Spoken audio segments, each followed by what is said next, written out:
I'm a rock star. Yeah, rock star. Ay, ay, ay. I'm a rock star, baby. I'm a rock star. I'm a rock star. I'm a rock star. I'm a rock star. Panggil aku rock star. Ini kejohanan kita semua orang rock star. Kita rock star, kita buat saja gaya kita. Makin panas apinya sudah membara. Macam mana pun kau menempuh segala. Demi negara kau buat semua bangga. Step into my world, you know I'm always in my zone. You know I got my team, no I'm never alone. Bring out my best, buat yang terbaik. Jadi juara perlahan kita naik. Aku nak push, naik-naik jadi lebih bagus. Jadi hero, ku ada skill. Berapa banyak musuh aku dah kill. Ramai cuba mencapai, cause they envy me. Tiap game aku pasti jadi MVP.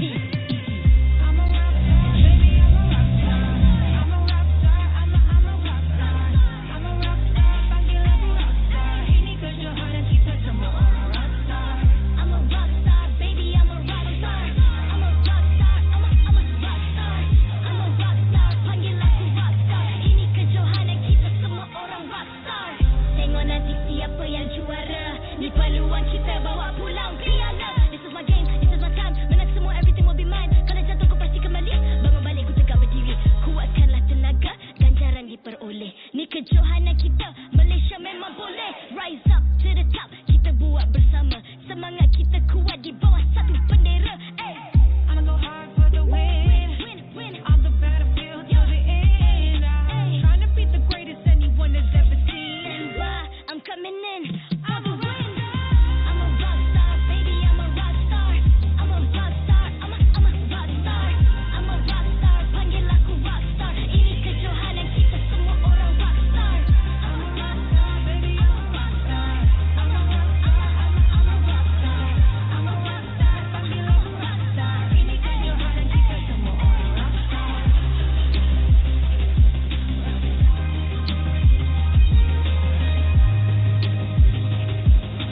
Ini kejohanan kita semua orang rock star. I'm a rock star, baby, I'm a rock star. I'm a rock star, I'm a rock star. I'm a rock star, panggil aku rock star. Ini kejohanan kita semua orang rock star.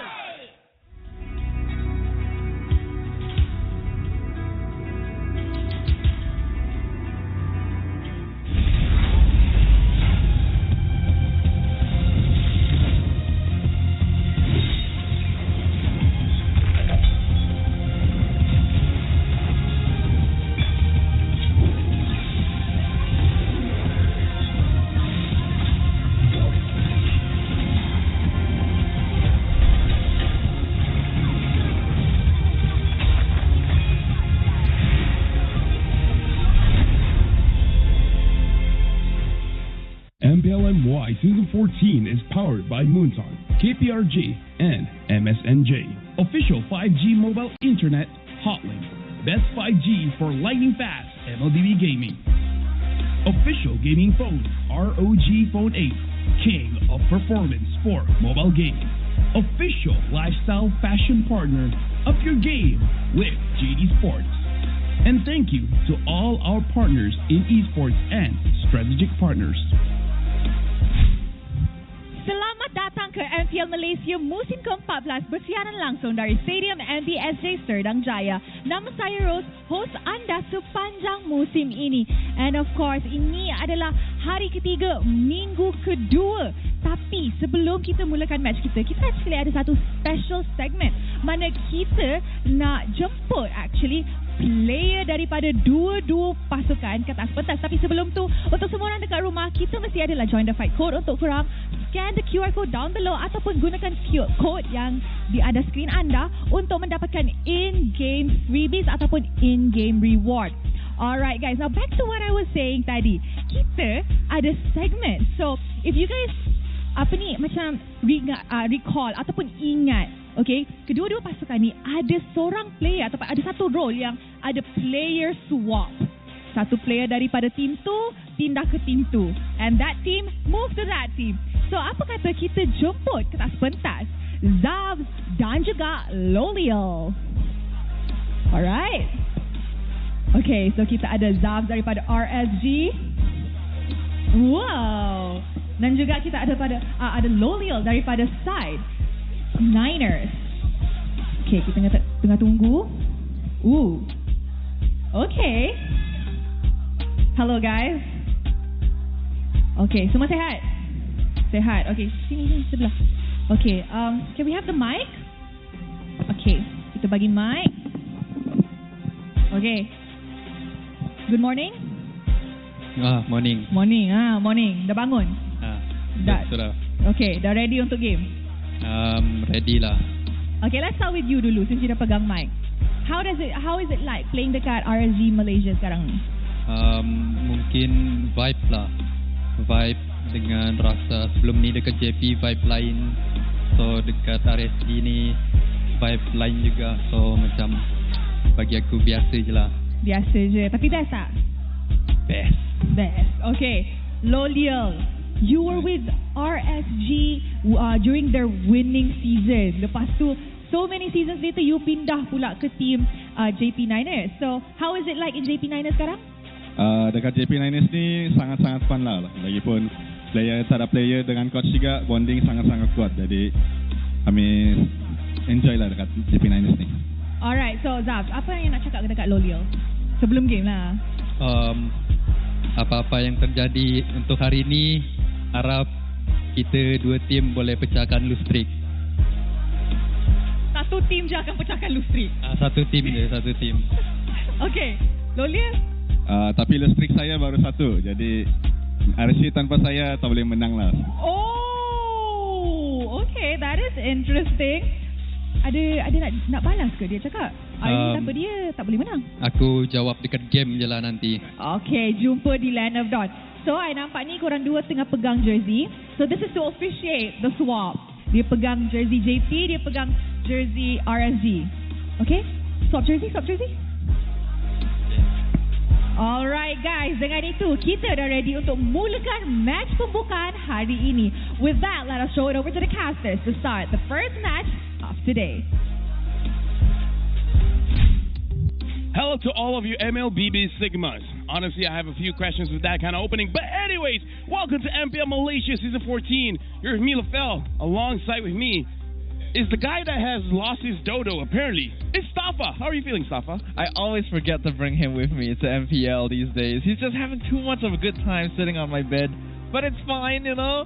We can handle things just fine by ourselves after all. And hopefully you guys will enjoy joining us on yet another day of MPL MY. We've got 3 more matches here to close out week number 2. I don't know about you, but I kind of feel like the desk is big enough for a dodo as well. But here's the thing.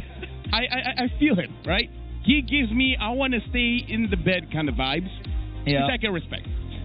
Another thing that I can respect is when you guys use Hotlink, because they have the best 5G for lightning fast MLBB gaming with Hotlink. Enjoy unmatched 5G network, low latency, and improved gameplay only with Hotlink. But yes, like Stafa said, we have 3 matches for today, and we heard from the players. One of the teams is going to have their lose streak stopped. The question is it going to be RSG or is it going to be JP Niners? And I got to say, right now, the vibes coming in from RSG, it's not bussin'. It actually isn't bussin'. It's so, not like, bussin'. Well, I'm not one to use these newfangled words, but I agree with you. They're not really bussin' right now. Both of these teams are still kind of figuring things out, but I do feel like the Niners are in a slightly better shape overall, just on paper. But it's not just them who are going to be facing off today. Oh, yeah. Afterwards is going to be MV going up against Red Esports, where for Red, this is a true test for their new lineup, and for MV as well, to showcase whether a full local lineup can actually bring a lot of games to the table. And we also have, at the end of the day, it's going to be Homeboys going up against Team Ray, which is going to be fun. It's going to be fun. It's going to be fun. That's fun. That's what I can say. Well, let's have a look at the lineups for our first match, starting with RSGMY. We said earlier that they're not really bussin', but why are they not bussin', LaFell? Well, okay. Let's just introduce them first. It's Zap, Stone, Rancuti, Rippo, and Mima. And the thing is, it's a very weird situation when the rookie of the team is the one performing the best. Rancuti is doing quite well. Everyone else just doesn't seem to gel well, and I feel like that's the biggest problem is that it's not really the draft, it's not really the micro skills, it's just that you got to work as a team. If you don't get that established, it's not going to be looking good. But now we got to look at JP Niners. The lineup they'll be using today is Zachary, Ye3, or Yes, Max, Rasi, and Lolio. I'm gonna use that as motivation. I'm gonna keep calling him Yes for today. He does say his official name is read as Yes, but I feel like that's gonna be very confusing when we're casting in the game, right?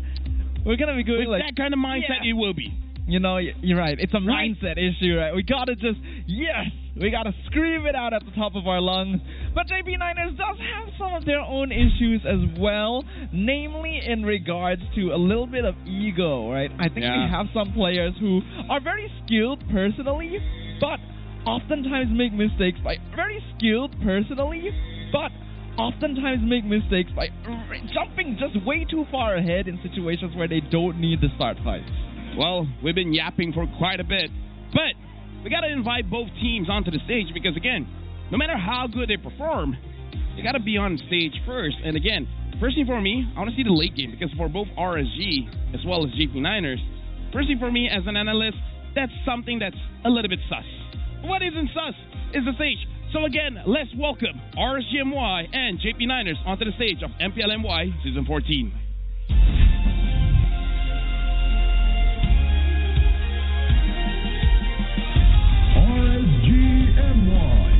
Still without a win after 2 matches, the Malaysian Raiders are determined to bounce back with a vengeance. The spotlight is on Zaf to win against his former team. Ladies and gentlemen, let's cheer for RSGMY!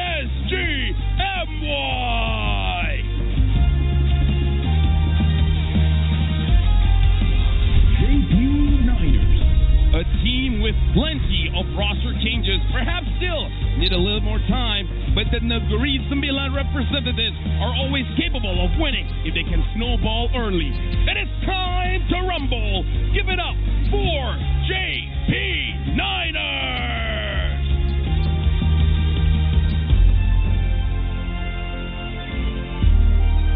Introducing the coach and analyst of the two teams and head of League Ops, Franklin, that will ensure fair play and professional integrity in the matches. Let's keep it going with fist bumps between the teams, a true sign of professionalism and the start of a war between both of them.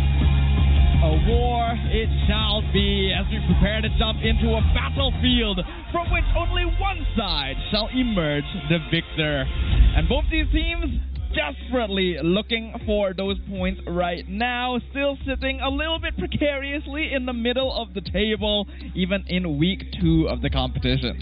Now let me just say, before we even get to the draft, right, I feel like JP Niners, their early game is actually quite solid, as well as the mid game. The only thing that is not vibing with me is their end game, right? Because once they get the Lord, they don't really manage the waves all that well, so getting to the crystal seems to be a struggle for them, but I don't know, for RSG, it feels like every part of the game is a struggle for them. I think you're describing what most of the fan base is also thinking, right? JP Niners, they're pretty solid overall. Their players seem to be performing pretty well. They just gotta clean up certain parts in the late game, not take overly risky fights, and they should be pretty solid. But as for RSGMY, even after a couple weeks, it doesn't seem like they've built the chemistry they're looking for yet. We have to know for this season, a couple of teams had to kind of pull their lineup together last minute. So there are a few teams that haven't really had a long time to build that synergy up. Yet out of all of them, RSG seems to be one that's taking it like as the biggest hit. Let me just say, there's actually losing condition. But before that, we're going to look at WhatsApp here, coming in from JP. Yes! Hi, yes! Yes? Anything to say to your ex-teammate Zaf? Play properly lah. Don't always die, okay? I mean, that's a good one. I would probably say the same thing. It's like, just do your job and don't die. Just don't die, lol. Yeah, I mean, like, that's what I say to my players. Okay, I'm going to be a little bit direct here. I would say the same thing to Ye3. Yeah. Yes, by the way. Like, yes. I would say the same thing to Yes. Because I think a lot of eyes on their side is going to be on Ye3 and Lolil specifically. These are two very skilled players that have a tendency to jump too far, especially when when the adrenaline gets to their head a little bit. I think Zach QT and Max are very, very solid overall. They're usually the ones holding the team together. It just needs their side lanes to not be too gung-ho. Yeah, now we got an M6. M6 is going to be happening in Malaysia, so make sure you guys come over because Malaysia is great. Scan the QR code and prepare a bucket list because there's a few things for you guys to do in Malaysia. Get a selfie with our Amoy. That's one of them. Put it on there. But anyways, I want to talk about losing condition. JP Niners has one losing condition. If they pick up the quad. Oh man, I was wondering if that was gonna come out. Oh, that will. I will keep saying that until he comes to me and says, "I'm sorry for using Claude." I think there's a lot of because Claude has always been that universal pick. If you don't really have other goal lane options, like if they've been banned or contested, Claude is always safe to go back to, scales super well, has the battle mirror image to get out of sticky situations. But there's also a lot of players that use him in an aggressive way, and there's nothing wrong with that if you do it right. No, here's the thing. The only, I'm a superstitious guy. Alright. I'm the kind of guy that believes that Loyal on a Claude can have 20, 0, and 10 KDA and still lose the game. That's the kind of skibidi that I get from this guy, right? Like, no matter how well he plays on the Claude, something will happen. A chain of events, a butterfly effect. One player will just overstep, and then just because that guy makes a mistake, the entire team gets wiped out, and then they will die. No, even Lolia doesn't die, and they will still lose. Yeah, those are some harsh vibes right there, my good sir. But hey, you're not wrong. No cap for real. Seriously, you cannot deny that Lolia will overextend and cost his team. This is the most caster curse I'm pushing onto this guy. That is true. I've been using this curse for, at this point, years, and it still hasn't splashed in my face. I want to say something else, but I can't say it on broadcast. The thing is, in comparison, though, the gold laner on the other side, which we saw, they've kind of swapped teams, right? Zaz and Lolil previously on the other side of the stage. Zaz also had a similar issue in the last season where he also overextends quite a lot in the late game. So it's going to be a little bit of a battle there. So just use fighters. That's what Zaz did. That is true. He had a Ruby. Get a Ruby, right? And Lolil used to be EXP lane. Yes. So now we're jumping into the drafting phase. RSG will be first pick. JP Niners will be second pick. RSG is going to pick up going to ban out the Hylos. JP Niners banning out the chip.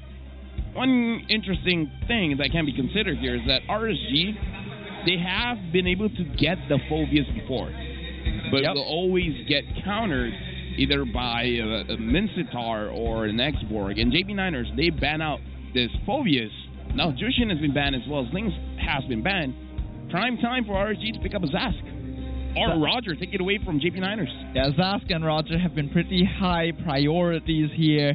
And I think Roger especially is going to be super important in this game because Max carries gains on his back with that Roger. Niners are very willing to pick it early, even first pick it if they're on blue side, just because of how good Max is on it. So a lot of teams have taken to contesting it away from them in advance just to avoid this possibility. Yeah, we even see a mic check where the coach is like, what would you feel about getting Roger? And then he's like, if it's Roger, you don't have to ask me. Just give it. I'll use it. All right? He's the kind of guy who's like, I don't care if it's a bad matchup. I'll use it. It's a jungle hero that permits a lot of aggressive play while also providing scaling so that you don't fall off into later stages. Looks like they have left it open. RSG will go ahead and secure a Zask for Maima. Been doing a pretty good job on it so far, and the zone denial cannot be denied. But that means Roger is open for Max. Let's see. Edith is open as well, so quite a few things open here, especially something that JP Niners has to be careful of. We've seen Run Cutie on that Fanny, and Fanny hasn't been banned. Right? So they did pick up Roger as well as Edith. For RSG, if it's open, they might consider the Fanny here. Fanny is a possibility. Ran QT really played a good Fanny on his debut. And he is one of the newest players on the MPL stage in general here. So Like you already pointed out earlier, him being one of the more consistent performers on a team full of MPL veterans is a little bit surprising, and hopefully RSG will be able to deal with that. If they are going for the Fanny, if not Hayabusa, it's a little risky to maybe show it now, because it still leaves quite a lot of options for JP9ers to counterpick it. Yeah, the only problem is if you don't pick it now, there's a chance for it to get banned out. So so they're picking up the Moskov as well as the Julian. So playing a little bit safer here, where Ron Cuda I kind of feel like is okay on the Julian, just not super proactive. Just because I feel like this mid trio hasn't gelled together. And now JP9ers picking up a Lu Yi. Haven't seen that for a while. Yeah, very contested.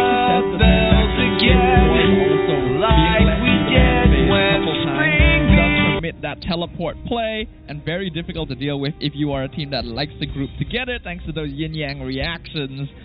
In theory, it's good against Zas as well because it gives you a body for you to actually have that yin-yang reaction. True, right? yeah. Like, again, it's in theory, but sounds like a good theory, right?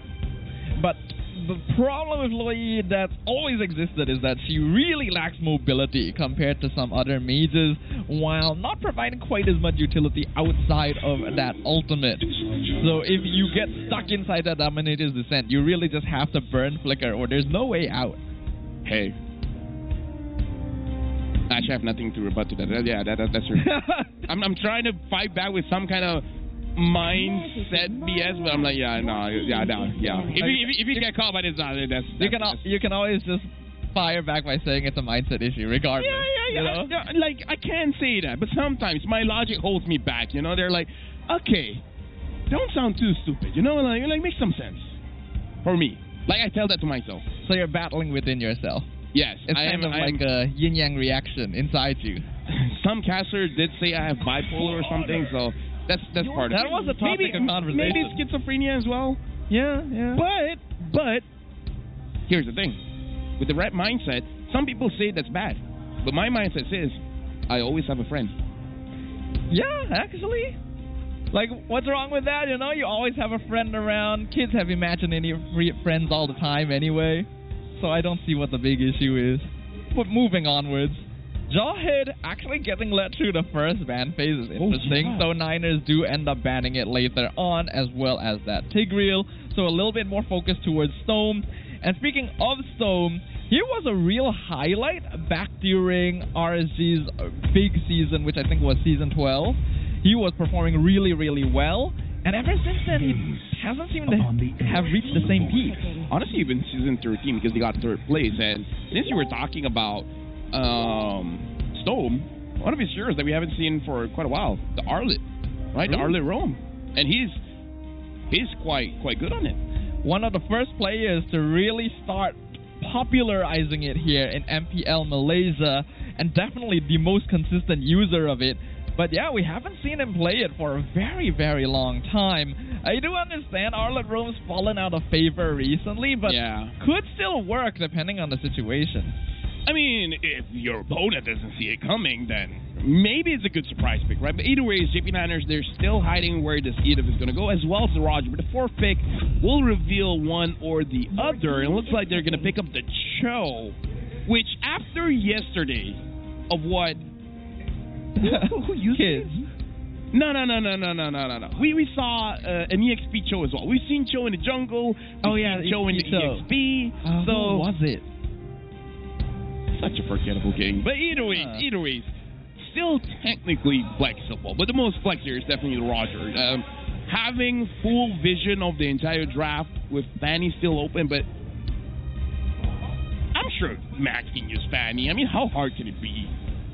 Like, just aim your skill to this wall and that wall, and then you go in, and then your third cable somewhere else, and then you move there, and then, like, 4 cables. Like, it's not that hard, right? Just because his name is Max doesn't mean he needs to play on maximum difficulty, you know. But, yeah, interesting. Minotaur haven't been picked much this season, despite being one of the more popular roam options last season, finally making his debut here alongside the Barat. So quite a lot of CC in play for RSGMY. Hold on. SRG, Vamos, RSG, and Ray are the only teams in FNY who've won against Zaz. Between Man and Max, Max is the younger twin. Oh, I actually didn't know that. Yeah, I didn't know that either. Yeah, I thought Max was the older one, actually. You would think so, right? Having like, his name be Max. Yeah, having the X. I've been All right. waiting for too long.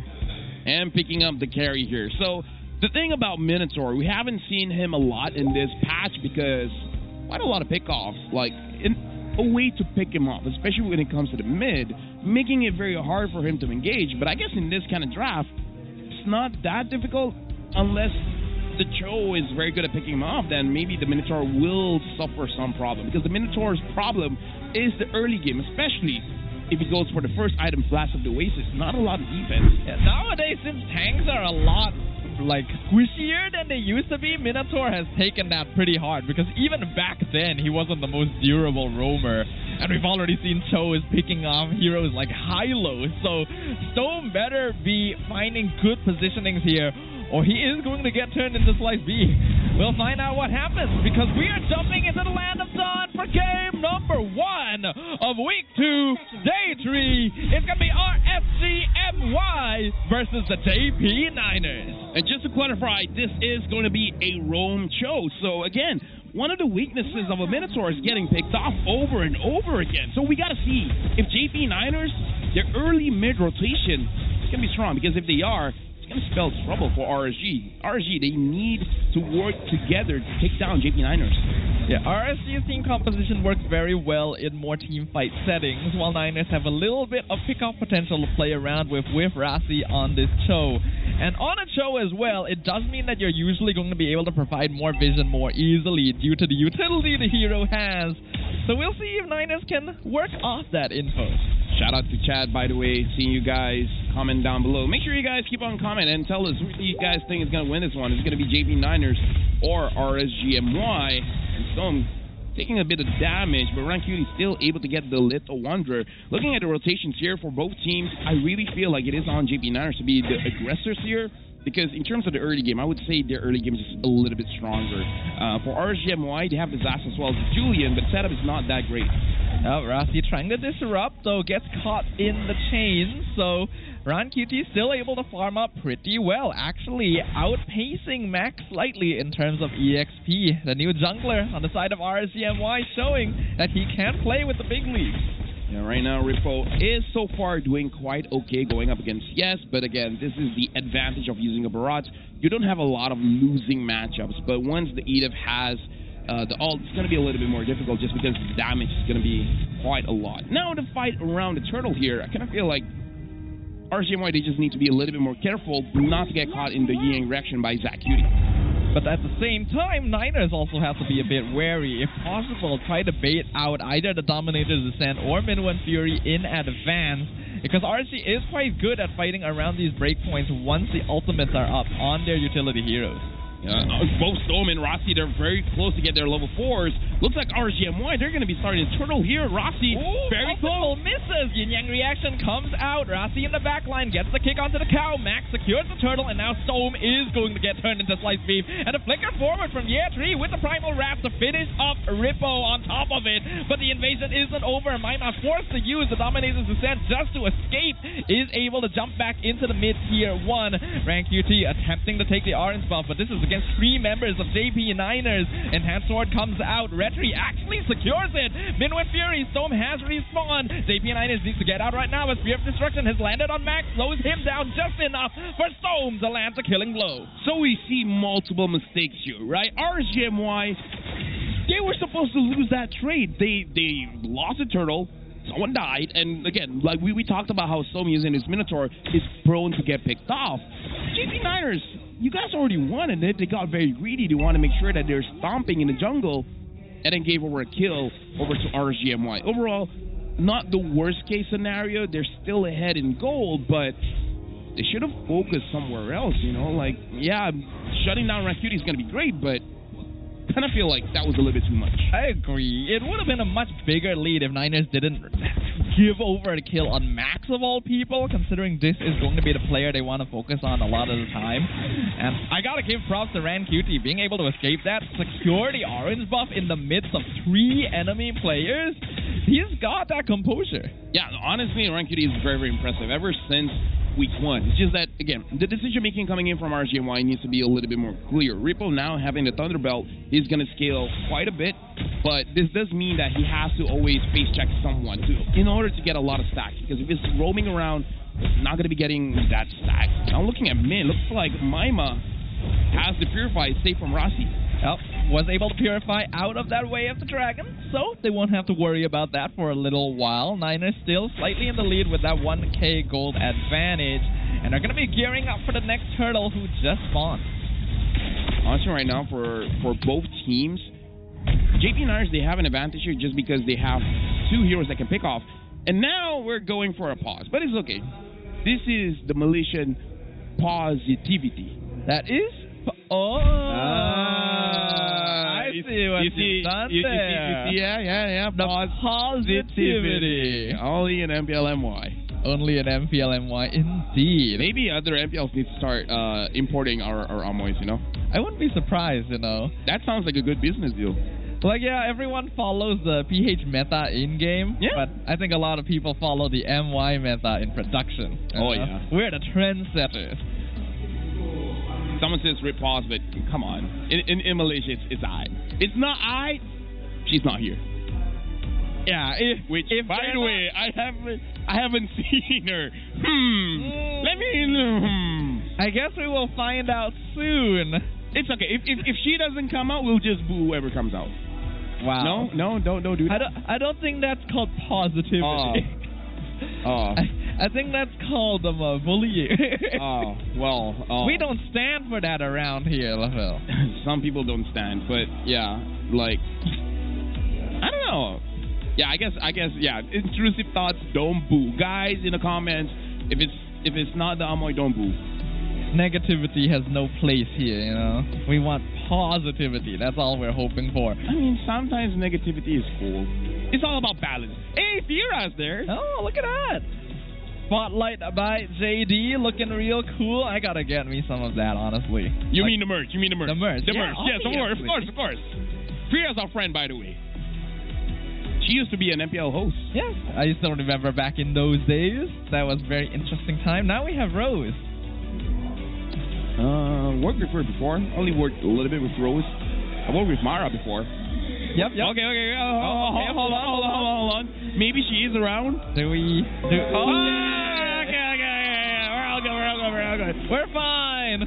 We're going to have no problems here, ladies and gentlemen. We're going to be jumping back in once again. Thank you to our marshals for making sure everything is in working order. And we're back in the turtle fight. Okay, no negativity, guys. We have selective positivity, okay? That's the title of my life. Selective positivity. Not everything is great. I feel like selective positivity goes against the message of positivity in the first place. Oh, hold on. Daytona's welcome. Flickers backwards. They're going to be able to catch one. That is Yetri already down for the count, and Rasi is way too deep. Minnow and Fury cutting off the rest of the JP Niners. Max not able to win the Retri. Ran QT secures the turtle. I love when I say, this team is not supposed to win the turtle, and then they win it. RSC is slightly better in the turtle fights. Again, you have Zask and Minotaur. Hold on, though. Lolil looking for Maima. Wow, that's a lot of damage. ZachQT lands the final blow in the mid lane. That was unexpected. I'm pretty sure Maima was like, okay, no. Like, he didn't have his Dominator's Descent, and again, this is going to be a Purified Zask, so even if he did have his Purify, he wasn't going to be able to get away from that.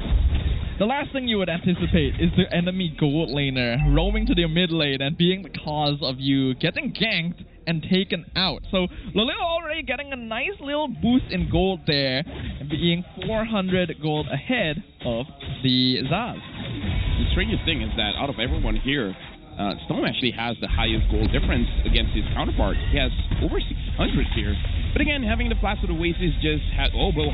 Diversion play. They're going to target for the gold lane. They find Stone instead, though. Minnow and Fury flickers forward, knocks out the entirety of JP Niners.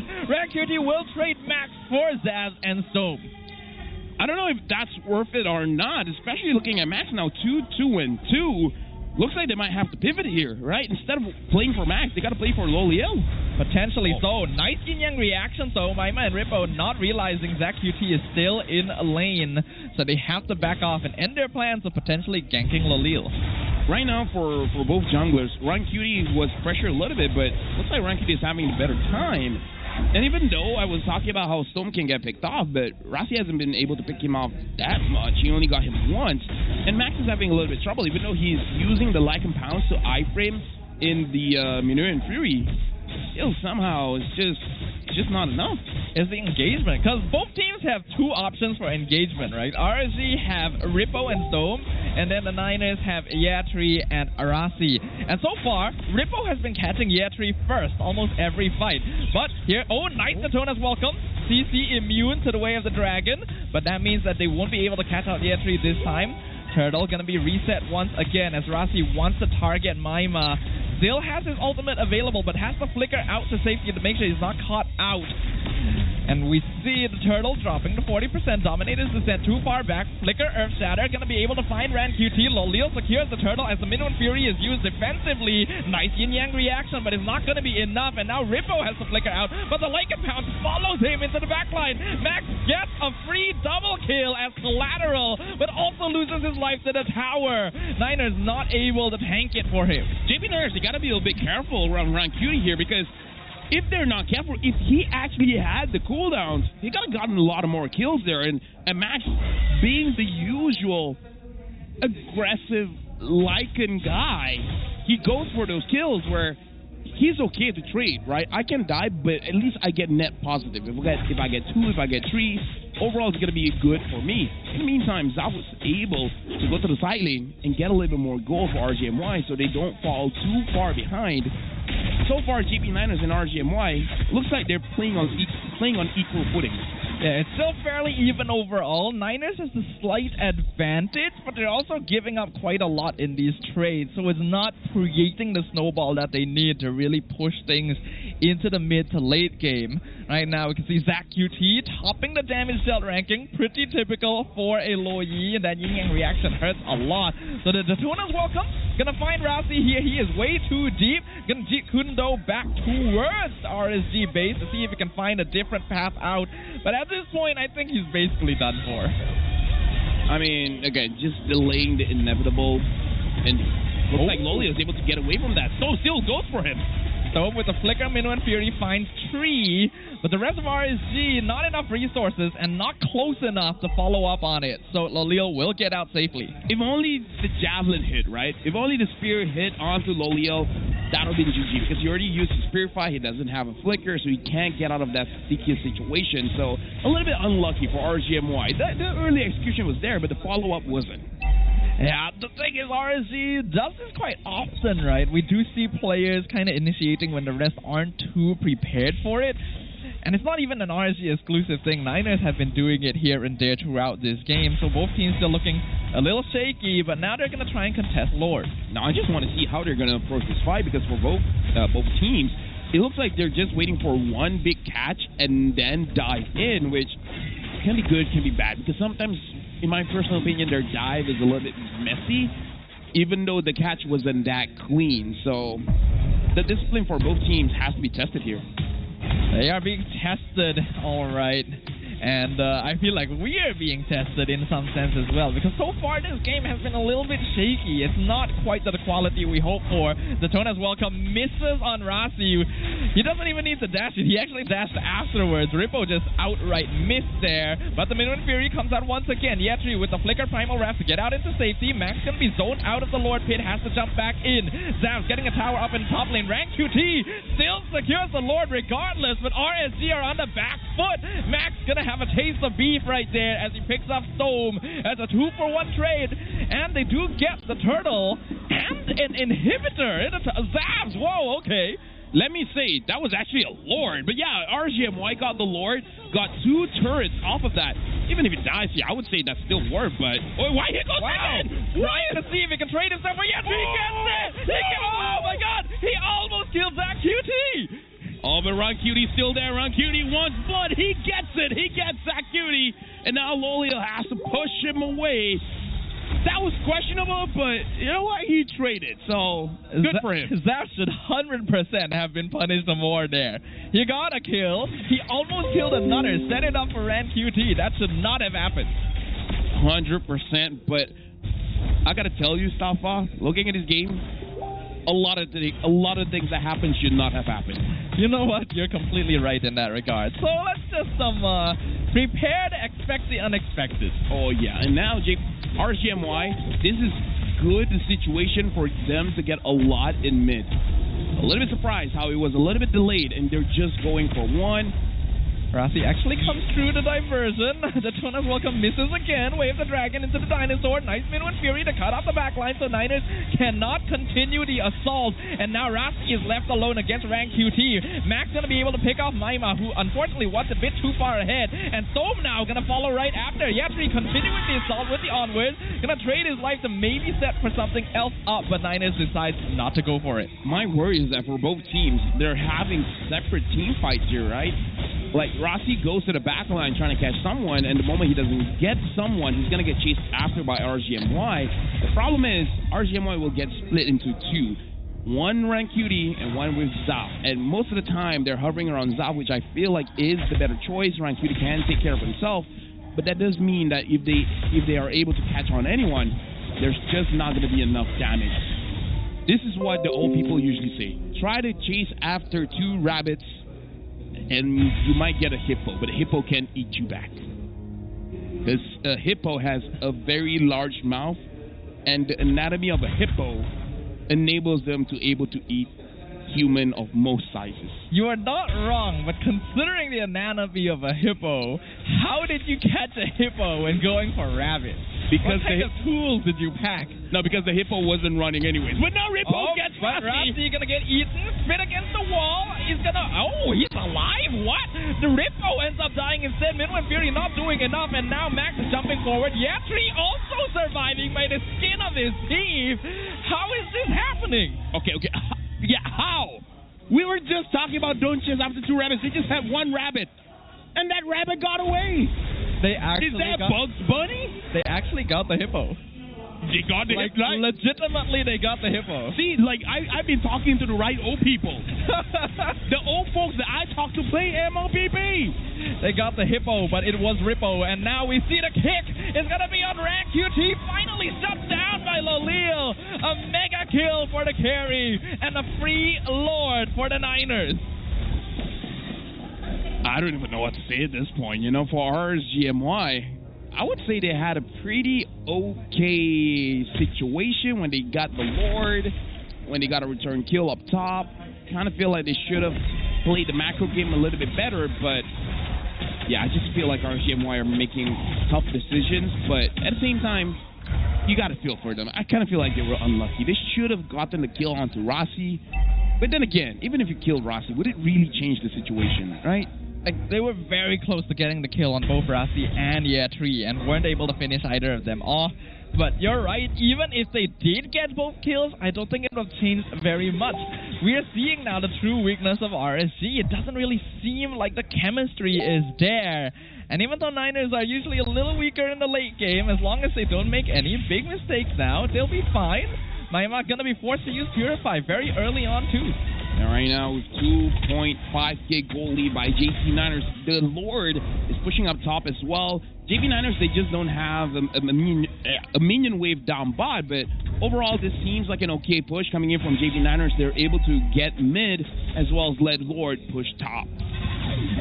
This is going to be a big problem. RSG, though, are pretty good at holding choke points. They've got most of their resources ready, so if they're able to set up a good fight, they could do something here, especially since the Lord has already been whittled down quite heavily. So unfortunately, it still crashes against the tower, so that is damage done. I would say this time, you gotta let Storm do something. Like, Ripple gets good catches, but I almost feel like let JP Niners overextend and then Storm. Oh, stop taking a lot of damage. Wisdom Nature used very early. Purify as well. No more resources, but a really nice pullback from Rippo. Right into the Daytona's welcome. Storm going to survive with the Wizard's Crown. Maima doing a lot of damage with Rank QT in the backline. Maima going to get traded over for Yatri. Rasi able to flicker out with a tiny sliver of HP. But Rank QT jumping forward. He has no backup, though. He can't finish anyone off. I'm sorry, but whenever I say RGMY, they're not clicking as a team. Those are the kind of plays I'm talking about, man. Like RGMY, I was about to say let JP Niners engage, and then Storm just counter engages with the big minion free, but at this point, it looks like JP9ers has just too much damage. Zach Beauty is chunking them down. And JP9ers have scaled up 4K gold lead now as we approach the 17th minute. Diversion going to be used to even clear up the top lane. The macro play, we're seeing the difference here between these two teams. Right now, Safa, I feel like JP9ers just hit their win condition, which is let Loliel have enough damage, let Zakuti have enough damage. Because in the previous team fight, if RGMY was able to sustain the fight a little bit longer, then perhaps they could do something, right? But we saw just that 1v1 between Loliel and Zaf. Zaf had no chance. Now, even with the Rose Bowl Meteor, I kind of doubt that he can survive for a long time. And at the same time, I like that Loliel actually held himself back from continuing that duel too, right? Once you saw the Wind of Nature, you realize, okay, I baited that out, I can back it off. Usually, if Loliel is able to maintain a certain sense of discipline, or if he's farmed up enough that he can take duels without needing to bother too much, then Niners are in a great spot. And I think both those conditions have already been met, so this is going to be tough for RG. RGMY has to contest this, but it's going to be difficult. Rippo gets rushed, but look at that damage! Damage to Loliel. Winter Crown forced out of Rippo. Minwen Fury going to lock Rasi in place. Winter Crown on Storm 2 as a defensive measure. And this is actually not too bad for RG. I feel bad for saying this, but Ron Cutie, you got to work overtime here. If you're the one that has to get Loliel, because even if he does have the Wind of Nature, you can get through that, but he's the only one that really has the damage to do it. Lord dropping very, very low. Yatri is somewhere. I don't know why he's up there, but the Lord gets secured by rank QT. Loliel wins the duel, marks the kill for the carry, and now he is just ripping and shredding through RSGMY. Soam going to try and escape from the Wolfman, but Max not going to allow that. Immortality only delays the inevitable. It is now a 2v1. Maima has to hold the base. He has the Lord, but the Lord has decided, oh, I'm out of here, bro. You're on your own. Loliel and Max versus the Zas. Is it going to be enough? Dominator's descent. Oh, wow, it just melts away. And I think the crystal will follow very, very soon. The JP9ers come out on top in game number 1. Dude, the damage was just a little bit too much coming in from JP9ers. But RCMY, they got to talk this out, man. They got to figure out how to play as a team, because I know Rippo. He's very passionate about winning. I'm sure he has a lot to say in that game. I think they all have a lot to say. RCMY is a team that has a lot of players with strong potential throughout the history of MPL. And this is not MPL-ready condition. There's still a lot of work that has to be done over there, but JP9ers looking a lot better this game. Rank Unity did great. Yes. That is an undeniable fact. That's the problem. Because we're not talking about anyone else. We're not talking about Storm. We're not talking about Rippo. We're not even talking about Zaf. Maima did okay. But again, like, this is a 5-man game, a 5-man team. We don't want to harp on this too much, but RGMY has been one of the longest standing orgs in the league. So seeing them fall from grace this far is upsetting. It's not good, yeah. Yeah, we wish for something more. We got to look at the highlights here to really see what really happened in this game, but to sum it up, I would say JP9ers control pretty well in the early and mid. Once Loliel and Zakuti is able to do damage, they do damage. It does seem like JP9ers were in better control over the game, even from the very first few minutes. Did they trade a little bit too much? Yes. But RG weren't able to make anything happen with those trades. That seems to be a big issue. Rippo was able to get some catches from time to time, but also missed a lot of his Daytona's welcomes, which reduces a lot of the engagement RG can play around. Yeah, and the MVP here being Loliel shows that he has something to say to his former team. And look at this, like, okay, Ron Cutie, yes, it was a mistake for him to go for that, but at the same time, I almost can't blame him, because I feel like as a rookie, you, especially when you're performing as a rookie, you feel like you have to do everything, right? You feel like it's on your shoulders. But the one that carried on his shoulders was Loliel, showing off. Now he is with JP9ers. Loliel looks comfortable, and if this player is given the room and space to farm to the point that no one can really 1v1 him, he becomes the most terrifying player you could ever meet. His biggest weakness tends to be overextension. But if he can't be punished for that overextension because of being 2 items ahead of the opponent, then he's just unbeatable. Let's just make this sound a little bit more positive, right? He's a gold laner that plays like an EXP laner. We surprisingly have a lot of those.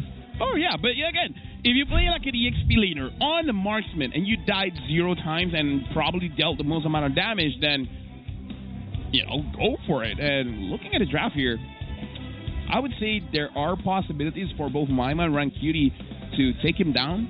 But props to Yes as well as Rossi. Rossi goes to the back line.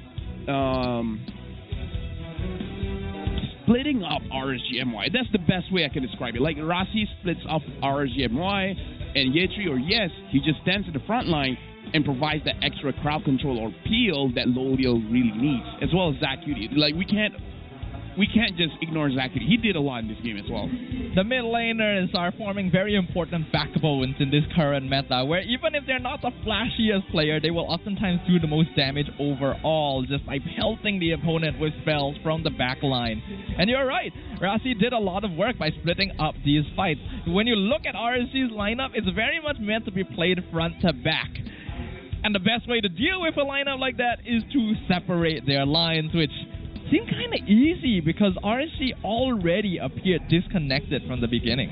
Looking at the chat, they were talking about the Barat pick, which I can understand why they're not so happy about the Barat pick, but it's just that I feel like any pick in this kind of way of play is not going to be looking good. Even if you have the Charizla, which I would say on paper sounds better here, but I don't know, man. Like, I feel like this is one of those things where, unironically, it's on the inside that matters. Right? It's not really about the mechanics at this point. It's about who you eat and who is on the inside. Because in this case, there wasn't people on Rippo's inside a lot of the time. And I don't have a problem with Barats, actually. I think it's a fine pick here to try and counter the Edith in lane and match up to its utility in terms of catch when you have team fights. But I feel like Rippo's targeting priority was not correct. It's already difficult to catch Cho in Daytona's Welcome, and Rossi is running at them anyway. I think Rippo could have tried to do the same thing by splitting up the fight and going for JP9er's backline, but his ult was being wasted quite a lot. Look at the damage from Loliel and Zacuti just now. Both of them did over 100,000 damage. Zacuti did 111,000, Loliel did 120,000. So both of them, again, did a lot of work. And in terms of damage taken here, Rippo taking a lot of damage really doesn't surprise me. Storm as well. Even though Maima didn't receive a lot of damage, but still 60,000 is considered a lot as a mid laner. Especially as a Zask as well. Yeah, Zask. We've seen so many mid laners never die on Zask because that Dominator's Descent is such a good get out of jail free card. So the fact Niners were able to pick him off in lane very early on to start the game, it already sets the tone. At this point, RSGMY, let's just hope they get a perfect draft so that they can push us to a game number 3. But I don't know, JP9ers, they have made some mistakes early and mid, but so far not punished that much. Rich Guy, as well as the carry, it's going to be Loliel, getting 885 gold per minute, 81,000 damage dealt to heroes. If I remember correctly, it was actually 122,000 damage dealt to heroes. Sandbag, Rippo, 147,000 damage taken, and best wingman, Zacuti, 16 total assists with also over 100,000 damage. 16 assists is a lot. That's a lot. You can see the impact that Zacuti is having, and this is one of the weaknesses as well of a front-to-back lineup where you want your backline to play behind the Minotaur and the Barats. You don't really have any way of reaching Niners' backline unless you can deal with their front line first, and that never really happened. So Zacuti was just free to do whatever he wanted. Look at the amount of kills Loliel had here, 8 kills. I mean, okay, so we're showing all the kills there. Yeah. Okay, yeah. All the kills here, and we can see it's better. It's all over the place, but really focus on mid as well as the bottom side of the map, where, I mean, I don't know. I kind of feel like it's not Loliel's chasing after them. Like, in the start, sure, he went for the kill for Maima, but then after that, it's like, okay, I'm just going to have this mindset. Whoever I see gets taken down. And that's not usually a mindset you're comfortable giving the enemy gold laner, right? The fact that Loleo was able to gank Amaima in the first couple of minutes on a carry who usually needs a little bit more time to get started is already an amazing start for him. And then after that, he was just not disrupted because RSG couldn't even deal with Rasi most of the time.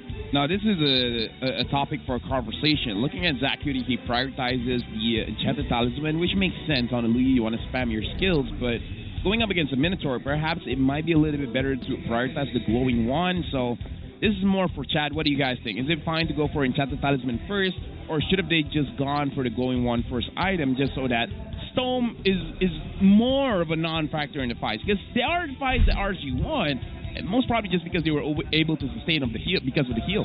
If you ask me personally, I do actually like the quality of life Enchanted Talisman gives a little more. Yeah, Glowing Wand would help you melt through the Barats and Minotaur, but we already talked about this before the game started. Minotaur is actually pretty squishy. Yeah, I don't really think you need the heavy prio Glowing Wand, especially when you have heroes like Roger on your side already.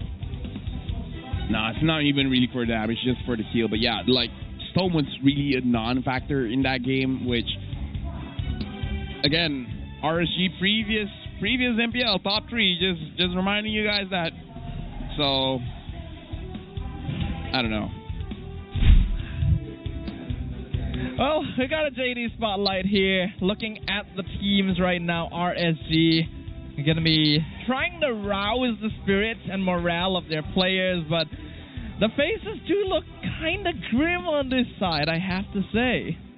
At this point, the draft has to be good, but again, personally for me, not the core problem.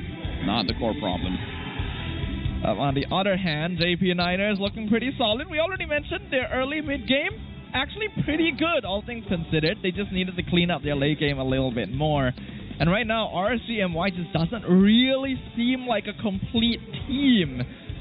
So, Niners looking like the favorites going into game 2, but we gotta have faith, right? RSG is a team that has a storied history here, and this is not the way we want them to go out. At this point, just funnel for RanQT, right? He's shown that he's capable when he has the resources. So you know what, Zaf? Play a fighter. You know, have a lot of crowd control on your team, give a lot of space for RanQT, and just let RanQT do his thing. Maima can deal damage as well, so just, I don't know, everyone go for RanQT. I feel like if I was in a very bad situation and it's very obvious who's performing on a team, egos aside, if you need to die for him to survive, you will die for him to survive. And now we gotta watch that from RanQT here. On a scale of 1 to 10, how does MAL compare to MPL? Which, by the way, yes, he is from the MAL. MAL is about 5 out of 10, and then the MPL will be a 9 out of 10 as a first-timer at MPL. I feel really happy and confident, just need to fix what is lacking, maybe in draft and gameplay. Fair. I think we have nothing but praise for this man right here, because out of all the MAL players this season who have come up to the MPL stage, he has absolutely performed the best. The fact that a rookie is in a situation where he kind of has to carry his team on his back is both a great and a terrible thing. With great power comes great responsibility, man. Yep. So, yeah, I don't know, that's my vote for RSG. Just funnel for the jungle. If it works, it works. If it doesn't, back to the drawing board, you know? What about you?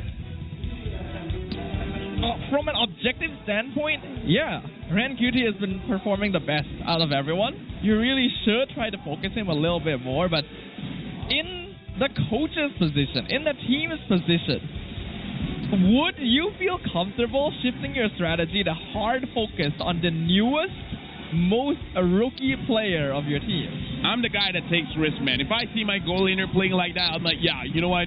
All for jungle. Okay. I mean, you do have coaching experience. Yeah, I do have coaching So I have to take your word for it here.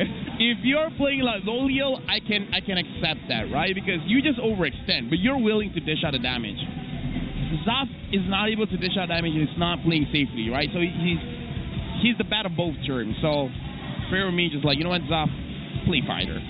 I see. If Phobia's I see. open, you know what? Phobia's goal lane. Why not? And for you guys at home, just a reminder, M6 will be happening in Malaysia. Our food is great. If you want to come for anything, come for our food, man. It's going to be amazing. It honestly is the best marketing strategy, right? The food here is incredible.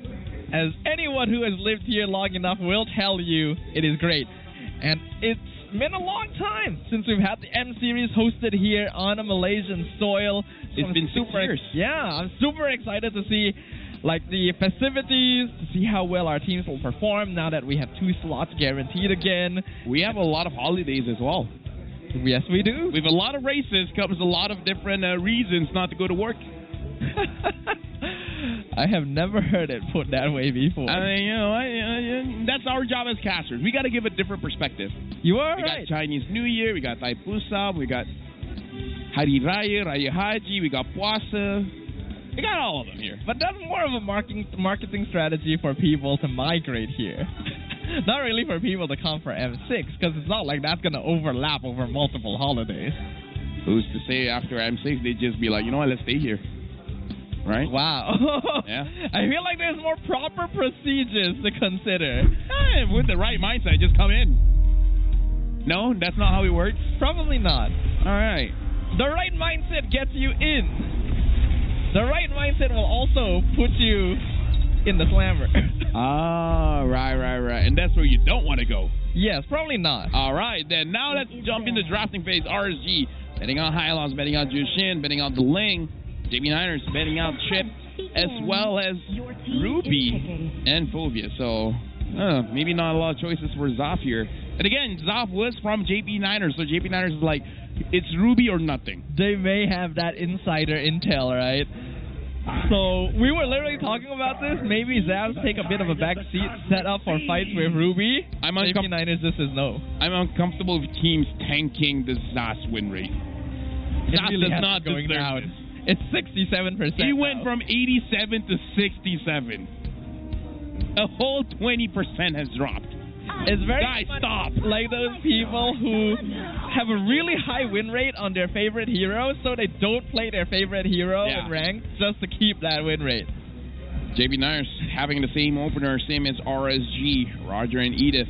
Will RSG go for the Julian pick again? It did pretty well. I think if they're going for the Julian, though, they should actually contest heroes like the Cho so that you can play around the early minutes a little bit more aggressively.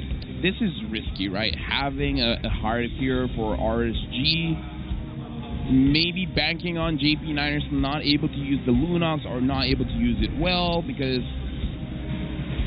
either get a very big threat that you pull it away from Rancuti or just let Rancuti have a good time. And now, now you're bringing in the fatty. This is what I asked since game number 1. Still don't think it's enough, though. It's risky to pick a Fanny in the first phase, and they didn't even ban it in the previous game, so honestly I feel like they could have left it for a little bit later, but since Ruby is already banned out, that is one big counter that you don't have to worry about at least. So for now, we can hold our breath. It's not too bad. LaFell is holding his breath. Let's see how long he can hold his breath. Everyone, bet in the chat right now how long LaFell can hold his breath. Have you been keeping count, though? Oh, wait, he can't answer me right now. He just said no. Okay. Yeah. Okay, last... Oh, Nolan coming in from the side of JP Niners. I could hold it on for longer, but the fact that I have to focus on draft and trying not to think about peeing is hard. Oh. Yeah, I'm in need of a toilet, but you know, it's alright. Yeah, it's unfortunate we don't have 3 people on the desk today. Because otherwise, like, you could just go off for a couple minutes, get that dealt with. I trust you, Stafa.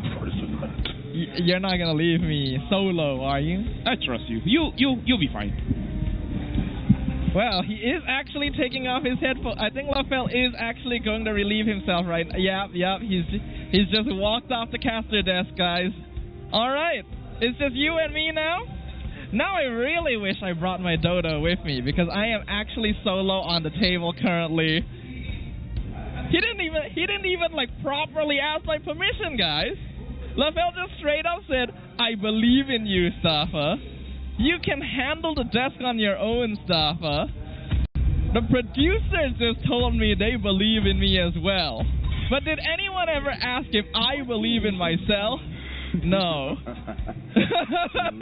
Either way, though, looking at the current state of the draft, we do have Tigreal as well as Terizla being banned out in the second phase by JP Niners, which does make a lot of sense. I think Rippo has actually been getting targeted quite a lot recently, right? I think a lot of us are realizing this. Rippo is being put on heroes that he would not typically play. The EXP meta has kind of shifted from his more brawly team fighting style into more bulky set-up heroes.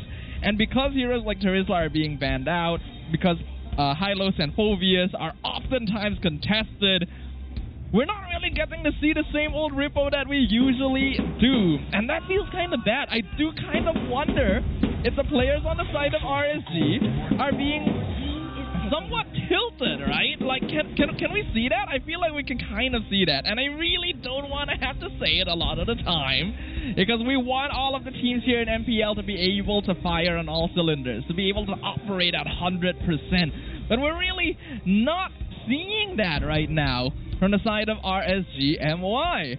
LaFell, I can see him walking down from above, you know. He was able to relieve himself very quickly. We're going to go ahead and ask him when he comes back whether it was a good session in the bathroom. Yeah, guys? Yeah. All right. Vexana going to be locked in here. Interesting. LaFell has a return to the desk. He's putting on his headphones currently. How was your bathroom trip, sir? I mean, first of all, I wish our bathroom was a bit closer. And I didn't thought you would play-by-play me leaving and coming back. I mean, it's within your role. Why not? Yeah, it's your role. Play-by-play. Yeah, you're that a play-by-play. Of course, yeah. But, you know, it's like, for everyday things, could honestly be a content, you know? Yeah, I'm very appreciative to the people in chat who are saying we believe in you, Staffa. Yeah, I believe in you, Staffa. See, guys, Staffa did a good job. Of course he did a good job. Oh, wait, Minsatar. Rippo did get his Minsatar here. Against the Nolan, that's actually pretty good, and it's a pretty good counter against Edith in lane as well, because Primal Wrath actually counts as a dash. I find it annoying. You're in King's Calling, you're playing Edith, you want to use your Primal Wrath to turn the fight around? No, you can't, because it's a dash. Yeah, and again, I kind of feel like this time RSG has a bit more aggressive draft, especially having this Grok and Minsatar. And even though as a Minsatar, you kind of just want to hover around your turrets and then pull them in and then punish them that way, Ripple has been doing it consistently. Like, his hooks has been good. So this is more of a draft where I just trust your mechanics to speak louder than your macro. Ooh, and there is the Gatot Kacha being locked in for Rasi as well. So far, still 100% win rate on the Gatot. So pretty good overall. RSG going to lean more into pocket pick territory, which I think is a pretty safe bet if you find yourself behind. But this will be a very important game for them. With this kind of draft, chat, do you guys think that RSGMY can equalize? Can they actually take down JP Niners? Or JP Niners with their swagalicious new jackets? Will they win this one? I'm just focusing on Varsity!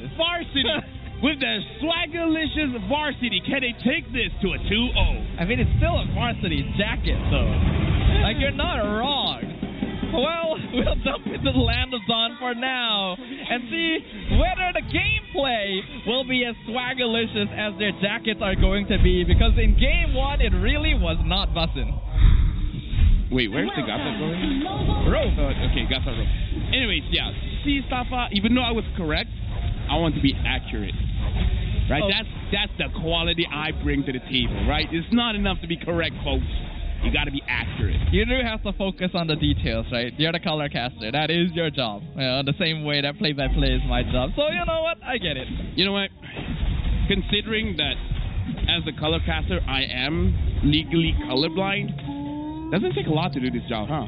I mean, we're very inclusive. Yeah. Oh, just because you're colorblind doesn't mean you can't be a color caster. Yeah, that's true. Speaking of which, just because Zav is using Moskov doesn't mean he's going to win the lane. Roger has this one. Rossi again, this time using the Gato Kacha. We've seen how yesterday Humes using the ult to run away, where Rossi will do the same, or he will actually use it to engage.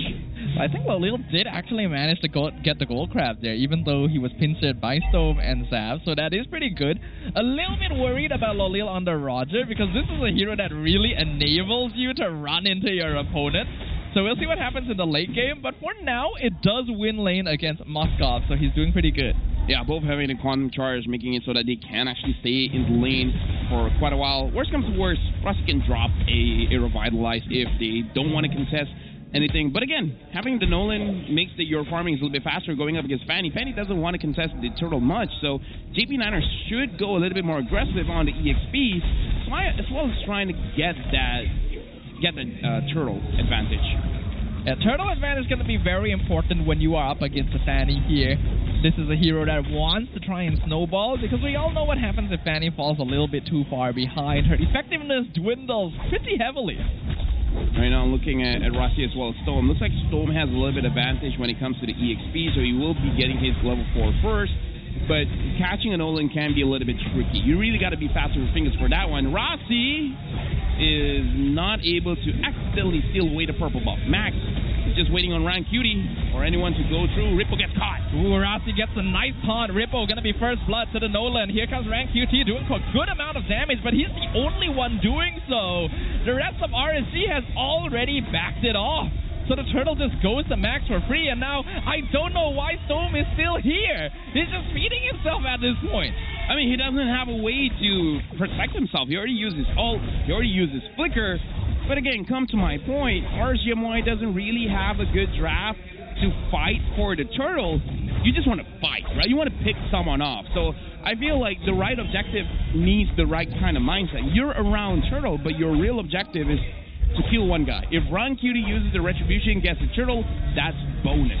Agreed. Ran Cutie, does he actually want to try and steal purple here? Wow, gets terrified by Zach Cutie mid-flight, and good movements from the Niners to avoid him, so not going to commit resources to take him out because they want to get this purple for Max themselves. And yeah, that's going to be all. For now, JP Niners have a pretty good early game here. RSGMY, I kind of feel like they got to pick a lane and stick with it. Like, try to win something. Win the EXP, win the gold, win the mid, doesn't matter. Because I'm just worried that RSGMY, they don't have a real objective, right? Because I'm worried in their head right now is just farm, farm, farm, fight for reward. Which, not a bad idea, but it doesn't give you direction. Especially not at this level. Yeah, Tree gonna scout out Ran QT, try and disrupt him from purple. Niners gonna instantly back off as well since they see Storm and Rippo coming over. Doesn't want to commit to the fight just yet. I don't know who they want to pick off here at this point for RSGMY, but for JP Niners, looking at the draft, actually, perhaps JP Niners has the better skill, because I feel like Moskov, I would say it's even. I would say it's even, because even Fanny can do a lot of things coming into the late game when you burst someone down. And Engagement onto Storm, almost bursts him down, but not quite able to finish him off. Ran QT misses his cable, not able to continue that. And yeah, gonna disengage both teams. Right now, JP Niners, they're not forcing things out, so they're playing the objective game, because I feel like with the draft, they have the confidence to do so. They don't have to force things out. But Zachary without a Purify, it looks like JP Niners are backing off. Rossi gets the taunt onto Rippo, right into the onward, forces the flicker from the Minstar, but the King's calling to re-engage, catches out most of Niners, and sets up the kill on Rossi, but now Lolil finishes off Storm in exchange. The Dominator's descent a little bit too far to really take advantage of that, so Niners still 4-man strong against only 3 members of RSG. I don't know about that one, but I feel like RSGMY, if they want to commit for a fight, perhaps they need a better engage, because Ripple was already low when he dropped his King's Calling, and then hoping for his team to do something about it. And I'm not sure why Ron Cutie didn't really go for that, but it's okay. Because at this point, in my head, I'm really thinking, what can RSG do to turn things around? And perhaps it's just discipline. Like, get a very good engage and then commit to the fight. They're committing to a fight where they're not really prime for victory, not prime for success. They're just setting up for failure. if anything, as harsh as it sounds, it doesn't feel like there is trust between the members of RSGMY. There is a lag in communication. There is a disconnect in engagement. There's players calling for fights and others just choosing not to go for it themselves. Oh, Yetri though, finally going to get caught out here. RSG finds the catch they're looking for, and that's going to be a kill finally for RanQT. Avatar the Guardian into the back line from Rasi, catches out Stome. They're targeting on the gold lane, and they'll find it.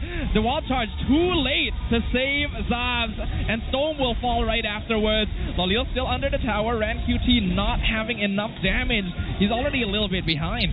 Honestly, that was actually beautiful coming in from Rasi. Not only was it a good engage, but he was able to taunt both members of RSGMY, both Zav as well as Stome, enabling for JP9ers to actually deal damage. The fact that he tanked the turret as well, he was already conceding his HP. He's like, you know what, I'll die. I'll get both of them down to attack me at the same time so you guys can have a clear path to actually get a kill. And that's what he did. So, amazing play coming in from Rasi. Yeah, the role of a Gatakacha is kind of just to eat damage, very similarly to Hilo. So he performed his role very well right there. And just good zoning overall. Again, there is... Oh, wow, Yep3 with the cutoff. So no one behind him to really follow up, so RanQT's fine. Zach Cutie as well as Rossi giving vision around the turtle. Ripple with a flicker hook into the King's Calling. Rossi not able to ult out, but Gatot is still really difficult to kill. He actually gets pushed out, though he will fall afterwards.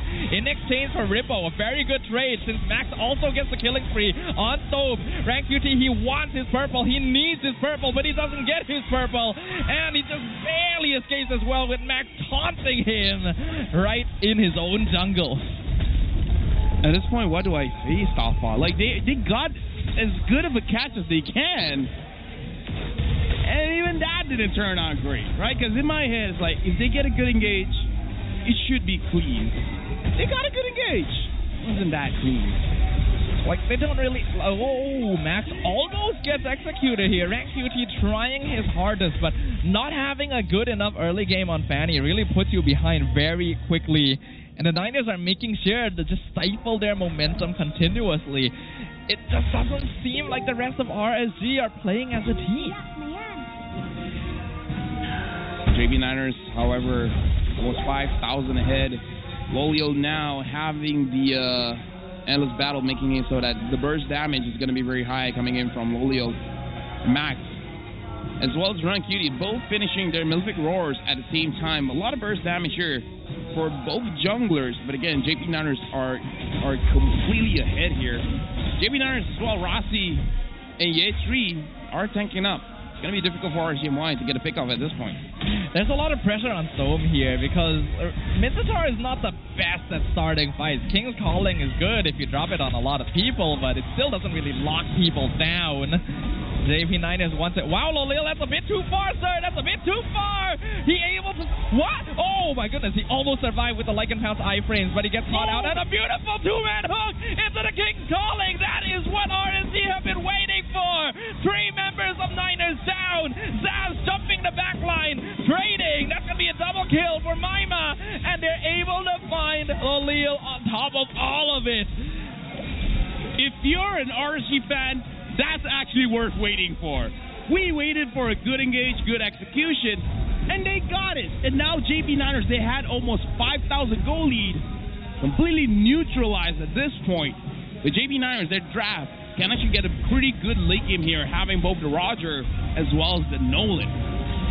That is one of the problems we talked about with Lolil as a player as well, right? When he gets a little bit heated, does get overconfident. That whole fight started because he walked into a bush in the enemy jungle without vision of most of RSG and then got picked off. And then the follow-up from Rippo was excellent. So now the game is actually evened up. Yeah, the game is evened up. They just need, like you said, Staffar, like Rippo actually has the capability to start the fight. He can engage. But we saw how better he is being the second or third guy to actually go into the fight. Wait for people to actually clump up and then use your King's Calling for a maximum effect. So let JP Niners, even if JP Niners engage, just let them bosh the engage and then counter back. But for JP Niners, you guys saw what happened when all of you are caught in the King's Calling. So they just don't go through that experience again. They gotta be more careful inside funnels. They got overconfident. They thought they could contest the purple buff again, and this time RSG punished them for it. But like you mentioned, they do still have pretty good late game potential, so we'll see if that mistake ends up costing them the game or not, because this is now giving Zavs a lot more space to actually split push the map. Yeah, but Zav has to play very, very careful here. At the same time, actually deal damage. Lolil now having a great Dragon Spear, making it so that he has more crits as well as more movement speed, so he can get in and out of team fights a little bit better. For both teams, I would say JP Niners has the better Lord control composition, so if they're going to go for the Lord, it makes complete sense. But RGMY, they're completely okay with re-engaging to the fight. Looking at the item build here, looks like Rippo is going for a more tanky build. The only hybrid damage item that he has is the Thunderbelt. If you want to be a bit more damaging, perhaps a Corrosion Scythe might be a good idea. Perhaps, so that's very dependent on them. For now, Lolil is split pushing the top lane, able to get the top tier 2. Zach QT now exposed, Rank QT trying to go on him. Terrify, not going to be enough. Zach QT already picked off before the fight even begins. Lord dropping down to 20%. Here comes Lolil being the first initiator. He almost picks off Zaz with the flicker, able to get him out just in time. Lolil, there's so many low health members. He finally finishes off Zaz. Rank QT just hiding in the bush. Lolil wants him. He finds him. That's a Lycan Pounce. That's a triple kill for the Roger. As JP Niners returns the favor. Lolil is showing RSG, you should not have gotten rid of me. Now Lolil has the Sky Piercer. That low damage situation, low HP situation ain't happening again, because he got them so low and he got low himself, but he was able to finish it out. Lolil is 5-1 and 3. He's popping off on this Roger. The late game is here for Lolil. It was initially a good start as Rank QT picked up Zach QT very, very early on. But their backline was just completely scattered. It didn't seem like there was any sort of formation for Storm or Rippo to be protecting Zap. JP Niners, they lost their 5K goal. Now it's back to 3K for them. They gotta wait for engage. Now the Lord has arrived. Will they actually force this out to get this inhibitor?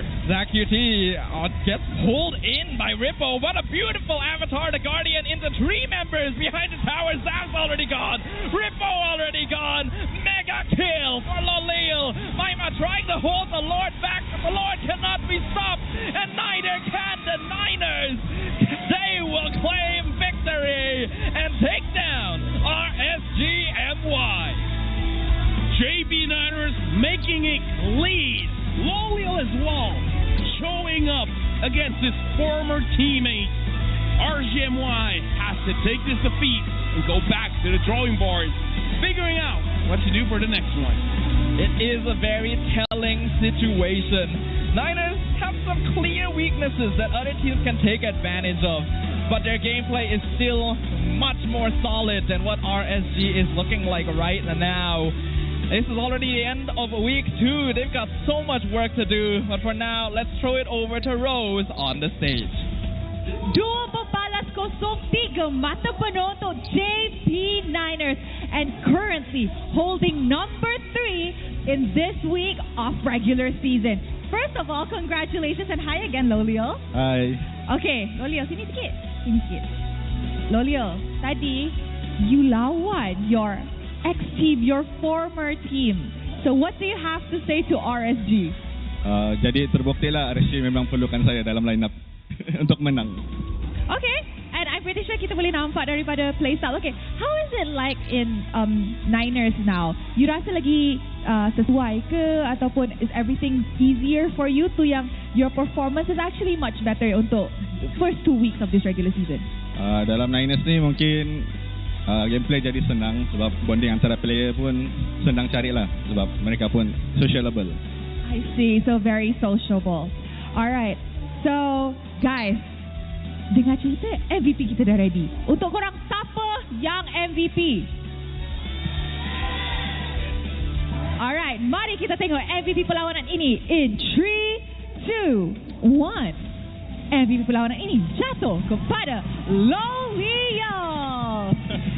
Okay, so Lolil, your next matchup will be against Homeboys. Yeah. Yes, are you ready for that matchup against Homeboys? Are you ready to show that, Lolil is back? Yeah, I'm ready to face Homeboys sebab dengar cerita ada Izanami dekat Homeboys. Jadi excited lah nak jumpa Homeboys sebab ada Izanami. Okay, another reunion kan. Okay, speaking about Homeboys, can we please pass it to Rasi? Rasi, next match jumpa Homeboys. Dalam Homeboys ada Udil. Excited tak nak jumpa Udil? Excited soalnya beliau idola. Wow, apa yang you nak cakap dekat Udil? Apa mau cakap dekat Udil? Main lah Dil di week 3. Week 3. Karena kan yang aku dengar Izanami ada kan. Jadi gua request Udil main. Wow, okay, special request. Okay, maybe we could pass the mic to Max. Bukan sahaja dua orang ada reunion, tapi Max juga ada reunion dengan Maima. Ya. So how was it like going up against Maima? Apa perasaan Max jumpa Maima tadi? Nggak gimana-gimana, biasa aja. Biasa aja. Now, maybe do you have any words of encouragement for RSG MY? Apa? Any words of encouragement? Macam mau beri sokongan, semangat. Semangat, good luck next match-nya. Alright, thank you very much. Anta? Guys, masa lepas jumpa Vamos hari tu, I pernah jumpa Anta dekat media room. Dia cakap, Rose, kalau Ahad ni JP Niners menang, tolong bagi I mic dan tanya kenapa JP Niners pilih Loliel daripada Zam. So Anta, kenapa tu? Kau dah tahu jawabannya kan? MVP kot. Lagi satu, kalau yang JP Niners Gold Lane sekarang ya, itu macro guard. Kalau yang sebelumnya, makronya oh my god. Anca. Okay, maybe we can pass it to Zakyuti. Zakyuti, apa yang Zak nak cakap kepada fans yang hadir untuk tengok perlawanan ini dan sokong JP Niners? Kepada fan JP dan fan RSG, thank you datang hari ini. And thank you juga kat saya punya ibu datang hari ini. Thank you datang semua. Alright, terima kasih. Congratulations atas kemenangan. You guys may now go celebrate your victory. 2-0 atas RSG MY. 3 mata penuh untuk pasukan JP Niners, currently holding number 3 this regular season. Tapi selepas ni kita ada lagi perlawanan yang akan jadi sengit dan seru. Sebelum tu mari kita dengar mic check daripada pasukan JP Niners. Barat notif. Orang fight. Aman. Gua tenang Mino ya. Wow. Mino guys. Lagi. Jas. Jadi. Let's go. Ada. Boleh. Jas. Jasnya target jas. Mac. Aman. Sabar guys. Udah. Ayo mau merahnya Mac. Ni Mac, bunuh. Nice guys. Gua tahu. Tahu Mac, tolong gua. Tahu. Nice. Nice L. Nice. Main guys. Dapat gua. Main guys. Asyik. Main. Wait. Nice one. Ripo. Ya. Gasel. Nice L. Mati udah ultimate. Mati. Nice Mac. Nice L. Pani. Nice L. Mesti. Main L. Nice L. Nice one. Biru. Wave mid bawah. Tepi. Sabar. Mid. Tolong. Menang. Nice one. That was a good mic check and all, but Anta, our current goal leader is a macro god. I don't know about that, but our old goal leader, his macro is oh my god. That is a direct call out right there. It doesn't get more direct than that. It actually is straight up a call out. And it's hard to say, but he's not completely wrong. Zam's made some kind of questionable movements this game. Honestly, we didn't get to see a lot from him. Lolil being a macro god as well is a little questionable. I can definitely say his micro is pretty solid. Yeah. If he just solidifies his decision making in some points, he can really be at the top of the charts. So, chat, what do you guys think about that call out? Because me and Sava, let me tell you guys, our reaction was like, oh my god. Actually, oh my god. I did not. That was savage. He is called antagonist for a reason. He is called antagonist for a reason. That was that was definitely something to get your socks off. But looking at MVP of the match, it's going to be Lolia in 2 games. He only died once with 14 kills and 11 assists. 69%. Nice. 69% kill participation as well. A much cleaner series from Lolil. This is a player that does have a tendency to be a little too far forward, a marksman that plays like an EXP lane, as we put it. So his death score is usually a little bit higher, but looking a lot more coordinated here with the rest of the Niners. And unfortunately, RSG just couldn't really put up a fight, allowing him to really farm up and run them down on both the carry and Roger. Lolil again, like, I almost want to say it's obvious that he had an amazing game, because from the laning phase, from the objective secures, from all the kill that he secures, it's very clear that all he needs is just a little bit of space. Not space to kite back, but space to dive in, and he had a lot of space to just dive in because he's not really all that punished. He just waits like, has Rippo used his King's Calling? Yes, I'm going in. For a very, very long time here in MPL, ever since he debuted, Lolil's performance has been pretty consistent, but the big defining factor is how well his team plays around him. Good team sets up a lot, Lolil pops off. Otherwise, he will have difficulty because of his tendencies. And JP Niner does seem to be filling in those blanks pretty well. I gotta say, just, personal message to Zaf. Maybe for this week, stay off of social media. After that call out, just put your head down, play the game, and then hope for a better one next week. Just a personal, like from a bro to a bro. It's like, don't take it too hard. Just stay off of social media. It's a tough world out there. Honestly, I feel like I have to be a bit of an antagonist here, because RSG, this is not MPL worthy performance. Straight up. I would even say this is more management than anyone else. Or the coach. Whoever chose I don't really whatever know the decision for this season is. I don't know enough about what's happening behind the scenes for RSG to really say too much, but I can comment on their performance as a whole, and it is entirely lacking. It is clearly the worst RSG has been since they debuted in MPL MY, and that is not good to say. I mean, that's the worst so far. It can't get worse, Tafa. I thought I was being mean, and then you just add another dimension to it. Like, I'm optimistic in a negative way, but I'm optimistic. This is how you find balance, Tafa, right? You gotta look the good in the bad. You gotta look the bad in the good. It's like, oh, that guy has good hair, but he might get bit by a cat. You always got to see the good and the bad and the good. I've been bitten by a cat. Very strange association. By the way, for you guys, have good hair. If you guys get bit by a cat or a dog, trust me, it's actually quite dangerous. Go see a doctor. Absolutely. Animals, regardless if they're wild or domestic, can be dangerous. You know what? Even if you get bit by a human, the amount of bacteria we have in our mouth, it's concerning. If you got bit by a human, first of all, don't be friends with that guy, and then go to the doctor. Or a girl, I'm, inclusive. That is true, actually. But disregarding bites for now, this is a good performance from the Niners. I think we'll be very excited to see how they perform against the Homeboys, because that does seem to be the stronger team on paper right now and a better test of their true capabilities. As for RSG, there is a lot of work that needs to be done, even from a fundamental standpoint. This is what it should look like when a team is a few months away from MPL, not on the second week. This is also a test for Coach Behave, because he was in Todak and he did not do well to the point where he's not in Todak anymore, and now he's in RSG to prove himself.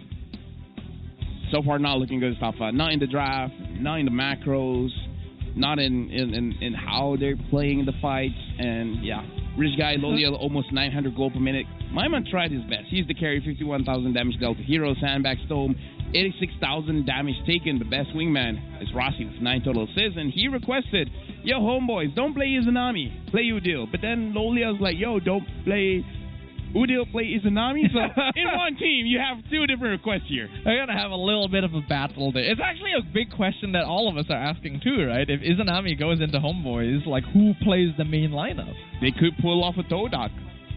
Let Udil play game number 1 and Izanami plays game number 2. Everyone's happy. I forgot that that's what Todak is doing right now because I was thinking of traditional Todak, right? And they put Izanami in Rome or something. Oh. The moment I see Izanami... Okay, that's actually not too bad because Izanami started as a roamer. That is true, He started as a roamer, so... Which could have helped him either way. Yeah, enough about Homeboys though. They're not in this game right now. They're playing later today. Last item for Lolios is the Sky Piercer. I feel like at that point he built the Sky Piercer because in his head he's just like, why not? Maybe Immortality is better. Maybe Wind of Nature is better. Maybe even a the penetration item. Malefic Roar is better. Yes. But then he's like, nah, Sky Piercer, because why not? Getting Sky Piercer as the last item at 14 minutes is the same energy as finishing a good RPG and then going for 100% achievements. Yeah. It's just like the cherry on top of the cake, which you really don't need, but it's nice to have, right? Loleo was dominating throughout the game, so you can't even really say too much about him going for this because it still worked out in the end and really didn't get to use it very much because the game ended pretty soon after that anyway. But yeah, looking forward to seeing if the Niners can continue to grow and clean up their performance and really hoping that RSG will be able to do the same because right now they are sitting in 8th place. Personally for me, I put RSGMY as my number 10 team. Not because of the roster, not because of the draft, but again, just not having the fundamentals of playing as a team. So, again, I used to be a big fan of RGMY, so I do hope that they come out of their shell, do something about this. Right now, I'm actually looking at the room of RGMY, and they're having an intense conversation between the players and the coach. So, yeah.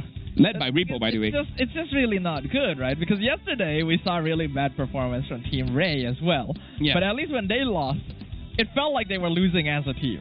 Yeah. RSG just never felt that. It didn't seem like they had that connection.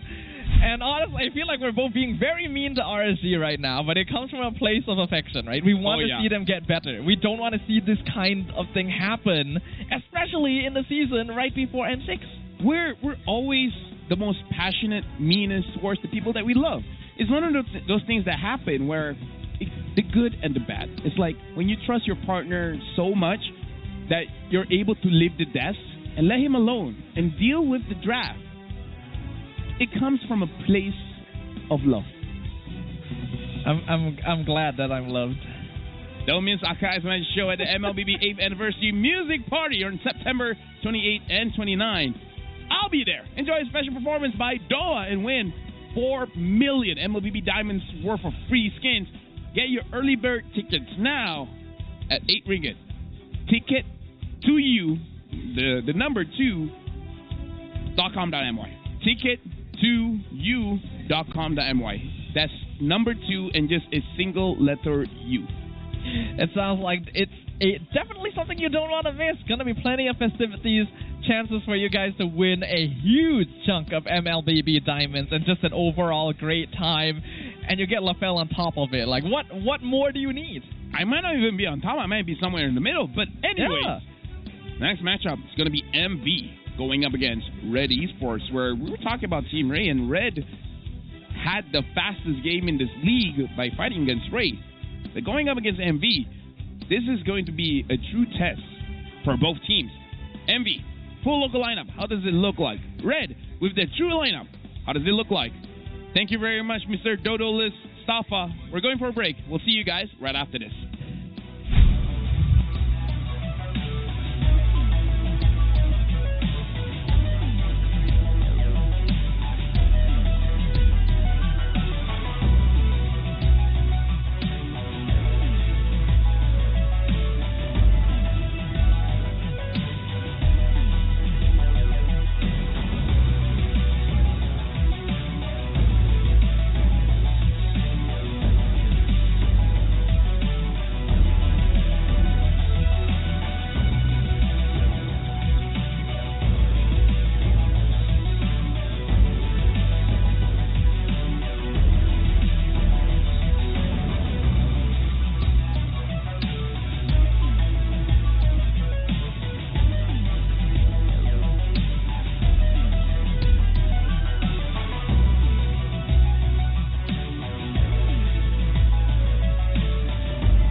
5G sekarang.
Kenapa ni? Aduh, lima lagi gatal sangat. Gunalah Head and Shoulders. 100% keyakinan, kelumamu dan kegatalan. White out.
Panas.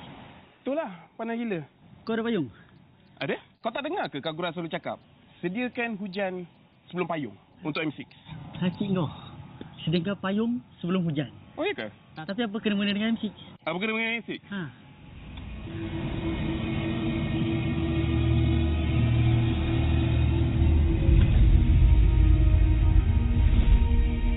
Apa itu hujan emas?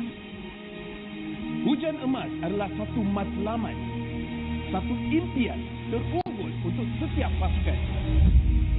Setiap musim, apakah kenangan yang istimewa? Ia adalah ketika juara menjulang piala di bawah hujan emas.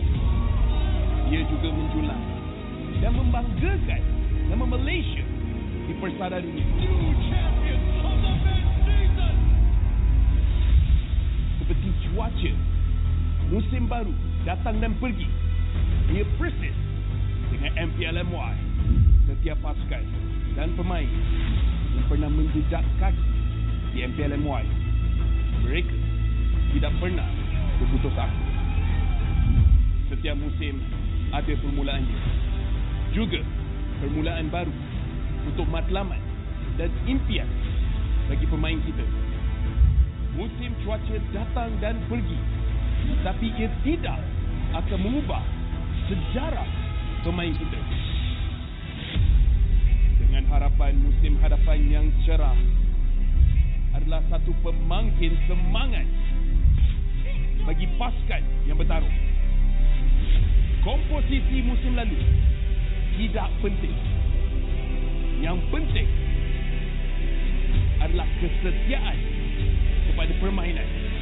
Tiada guna mengerti hujan emas dan berjuang demi Malaysia kalau kita tidak dapat merealisasikannya di M6.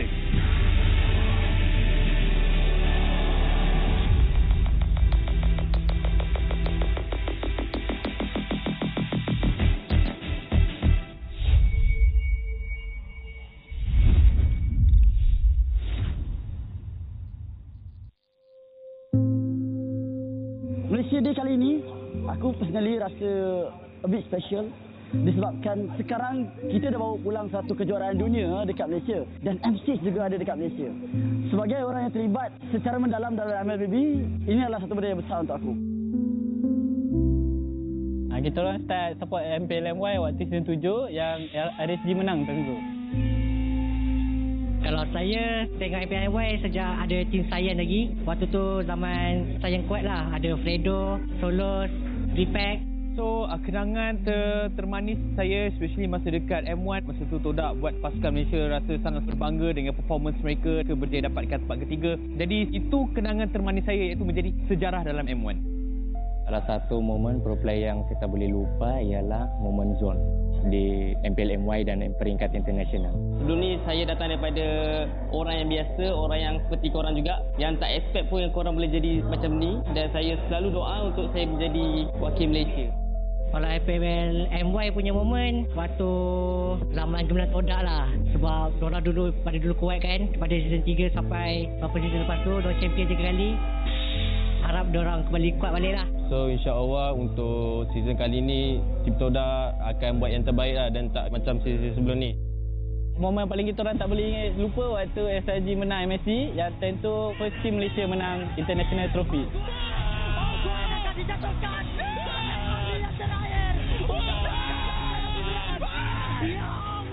Sejujurnya saya tak pernah expect yang saya dapat pergi sejauh ini. Sebab sebelum ni saya dikenali just a player dari Tier 2 je. And now I'm here, I'm the champion, I'm the final MVP.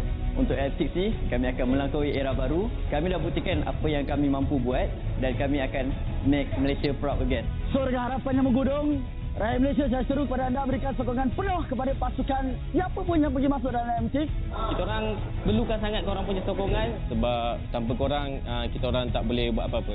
And kepada seluruh rakyat Malaysia, saya nak ucapkan selamat Hari Malaysia. Selamat Hari Malaysia. Happy Malaysia Day. Happy Malaysia Day. Happy Malaysia Day. Selamat Hari Malaysia. Selamat Hari Malaysia. Selamat Hari Malaysia.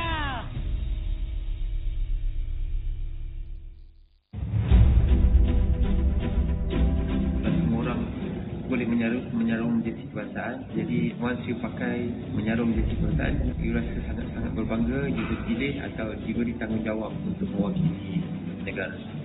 Perasaan bangga tu you tak terangkan dekat semua orang.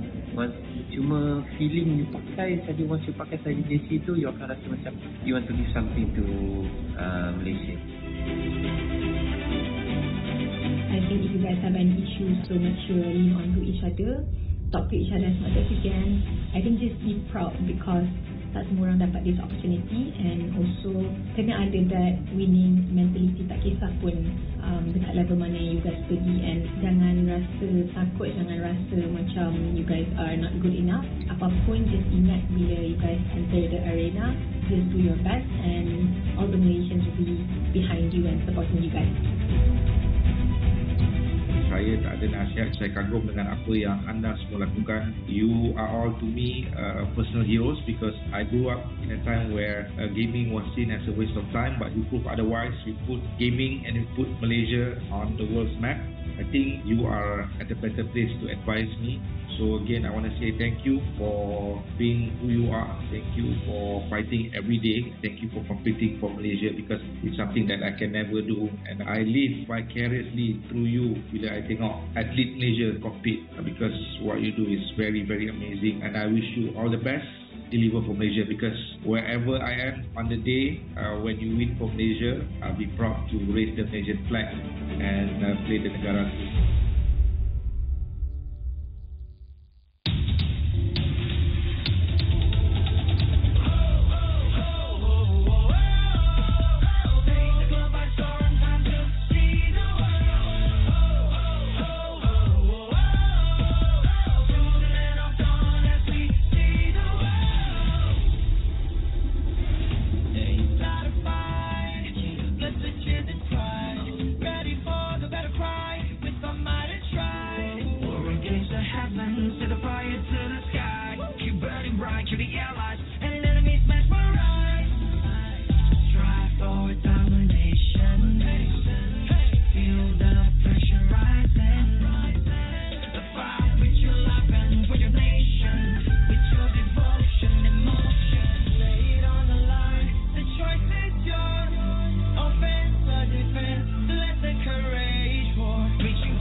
More.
memulai gatal sangat. Gunalah Head and Shoulders. 100% keyakinan, kelumamu dan kegatalan. Wipe out.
Panas. Itulah, panas gila. Kau ada payung?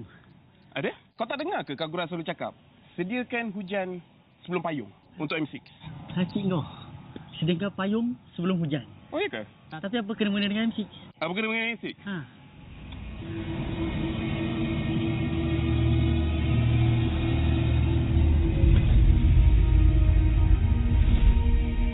Apa itu hujan emas? Hujan emas adalah satu matlamat, satu impian terunggul untuk setiap pasukan. Setiap musim, apakah kenangan yang istimewa? Ia adalah ketika juara menjulang piala di bawah hujan emas. Ia juga menjulang dan membanggakan nama Malaysia di persada dunia. Seperti cuaca, musim baru datang dan pergi. Ia persis dengan MPL MY.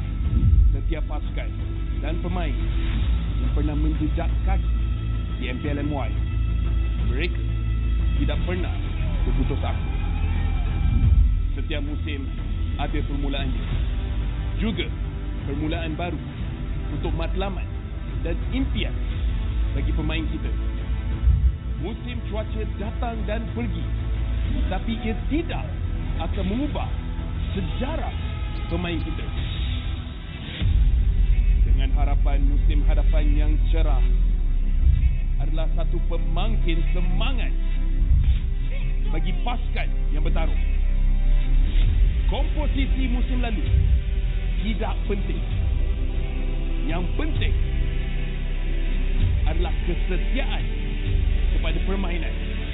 Tiada guna mengerti hujan emas dan berjuang demi Malaysia kalau kita tidak dapat merealisasikannya di M6.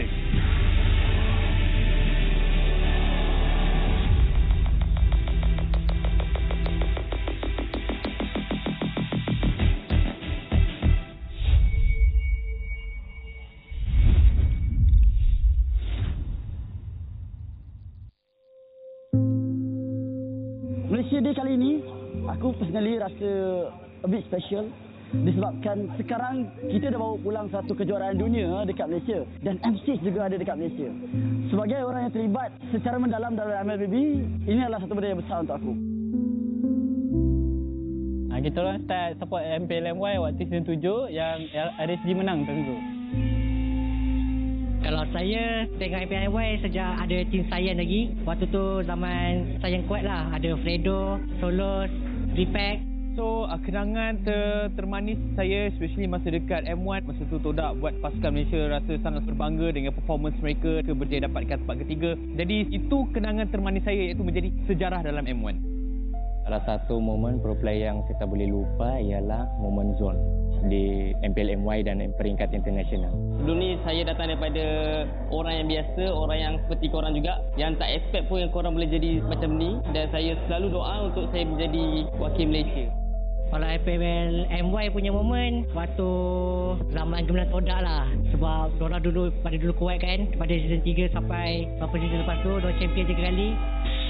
Harap diorang kembali kuat balik lah. So insyaAllah untuk season kali ni tim Todak akan buat yang terbaik lah dan tak macam season sebelum ni. Momen paling kita orang tak boleh lupa waktu SRG menang MSC, yang time tu first team Malaysia menang International Trophy.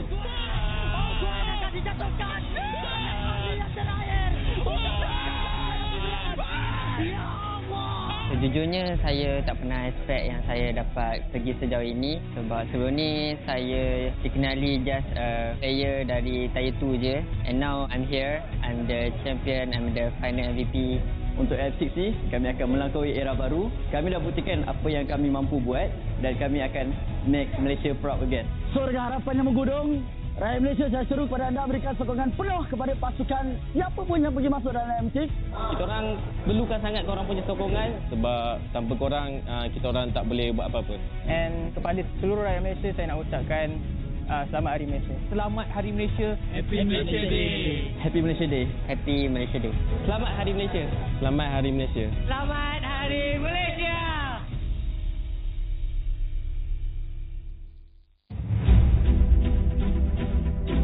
Semua orang boleh menyarum jersey kebangsaan. Jadi once you pakai menyarum jersey kebangsaan, you rasa sangat-sangat berbangga, you dipilih atau diberi tanggungjawab untuk mewakili negara. Perasaan bangga tu you tak terangkan dekat semua orang. Cuma feeling you pakai saja, once you pakai saja jersey tu, you akan rasa macam you want to give something to Malaysia. I think if you guys have any issues, so make sure you lean on to each other, talk to each other as much as you can.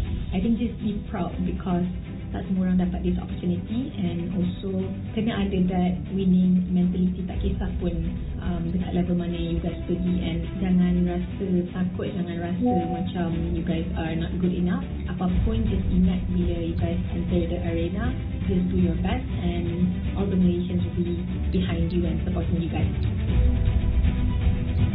Saya tak ada nasihat, saya kagum dengan apa yang anda semua lakukan. You are all to me personal heroes because I grew up in a time where gaming was seen as a waste of time, but you prove otherwise. You put gaming and you put Malaysia on the world's map. I think you are at a better place to advise me. So again, I want to say thank you for being who you are. Thank you for fighting every day. Thank you for competing for Malaysia because it's something that I can never do. And I live vicariously through you bila I tengok atlet Malaysia compete because what you do is very, very amazing. And I wish you all the best. Deliver for Malaysia because wherever I am on the day when you win for Malaysia, I'll be proud to raise the Malaysian flag and play the negara.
ni? Aduh, lima lagi, gatal sangat. Gunalah Head and Shoulders.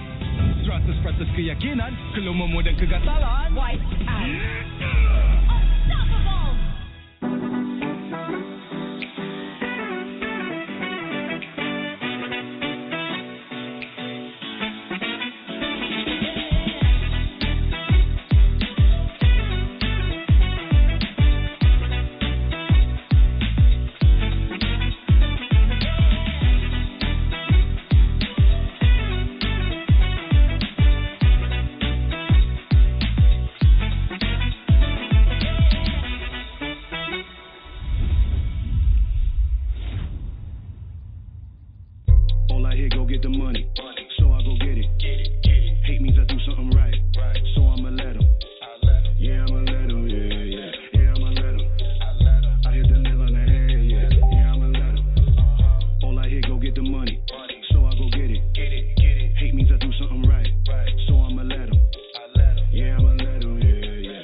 Panas.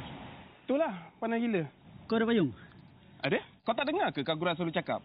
Sediakan hujan sebelum payung untuk M6. Sakit kau. Sediakan payung sebelum hujan. Oh, iya ke? Tapi apa kena-mena dengan M6?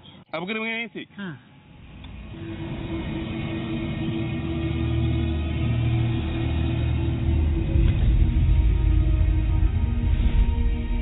Apa itu hujan emas? Hujan emas adalah satu matlamat, satu impian terunggul untuk setiap pasukan. Setiap musim, apakah kenangan yang istimewa? Ia adalah ketika juara menjulang piala di bawah hujan emas. Ia juga menjulang dan membanggakan nama Malaysia di persada dunia. Seperti cuaca, musim baru datang dan pergi. Ia persis dengan MPL MY. Setiap pasukan dan pemain yang pernah menjejak kaki di MPL MY, mereka tidak pernah berputus asa. Setiap musim ada permulaannya, juga permulaan baru untuk matlamat dan impian bagi pemain kita. Musim cuaca datang dan pergi, tapi ia tidak akan mengubah sejarah pemain kita. Dengan harapan musim hadapan yang cerah adalah satu pemangkin semangat bagi pasukan yang bertarung. Komposisi musim lalu tidak penting.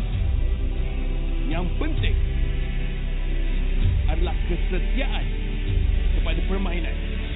Tiada guna mengerti hujan emas dan berjuang demi Malaysia kalau kita tidak dapat merealisasikannya di M6.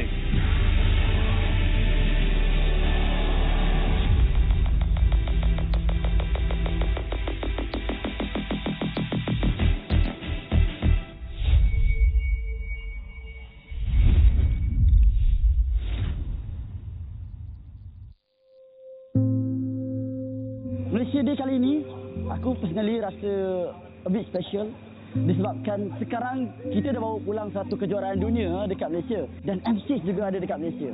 Sebagai orang yang terlibat secara mendalam dalam MLBB, ini adalah satu benda yang besar untuk aku. Kita orang start support MPL MY waktu season 7 yang RSG menang tentu. Kalau saya tengok MPL MY sejak ada tim Sayan lagi. Waktu tu zaman Sayan kuat lah. Ada Fredo, Solos, Repack.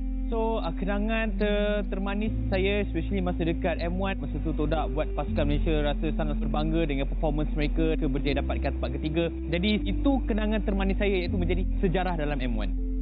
Salah satu momen pro player yang kita boleh lupa ialah momen zone di MPL MY dan peringkat internasional. Sebelum ni saya datang daripada orang yang biasa, orang yang seperti korang juga, yang tak expect pun yang korang boleh jadi macam ni, dan saya selalu doa untuk saya menjadi wakil Malaysia.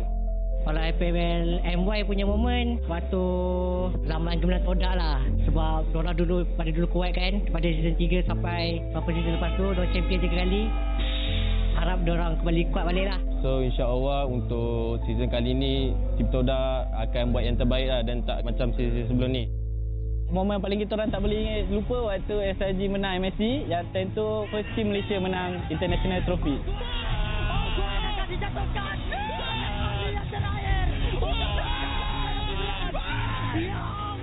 Sejujurnya saya tak pernah expect yang saya dapat pergi sejauh ini. Sebab sebelum ni saya dikenali just a player dari Tier 2 je. And now I'm here, I'm the champion, I'm the final MVP. Untuk F6 ni, kami akan melampaui era baru. Kami dah buktikan apa yang kami mampu buat dan kami akan make Malaysia proud again. So dengan harapan yang menggudung, rakyat Malaysia saya seru kepada anda berikan sokongan penuh kepada pasukan siapa pun yang pergi masuk dalam M6. Kita orang perlukan sangat korang punya sokongan sebab tanpa korang kita orang tak boleh buat apa-apa. And kepada seluruh rakyat Malaysia saya nak ucapkan selamat Hari Malaysia. Selamat Hari Malaysia. Happy Malaysia Day. Happy Malaysia Day. Happy Malaysia Day. Selamat Hari Malaysia. Selamat Hari Malaysia. Selamat Hari Malaysia.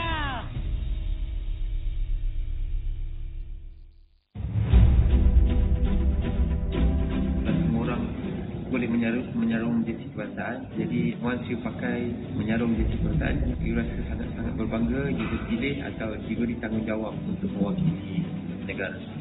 Perasaan bangga tu you tak terangkan dekat semua orang. Cuma feeling you pakai saja, once you pakai saja jersey tu, you akan rasa macam you want to give something to Malaysia. I think if you guys have any issues, so make sure lean onto each other, talk to each other as much as you can.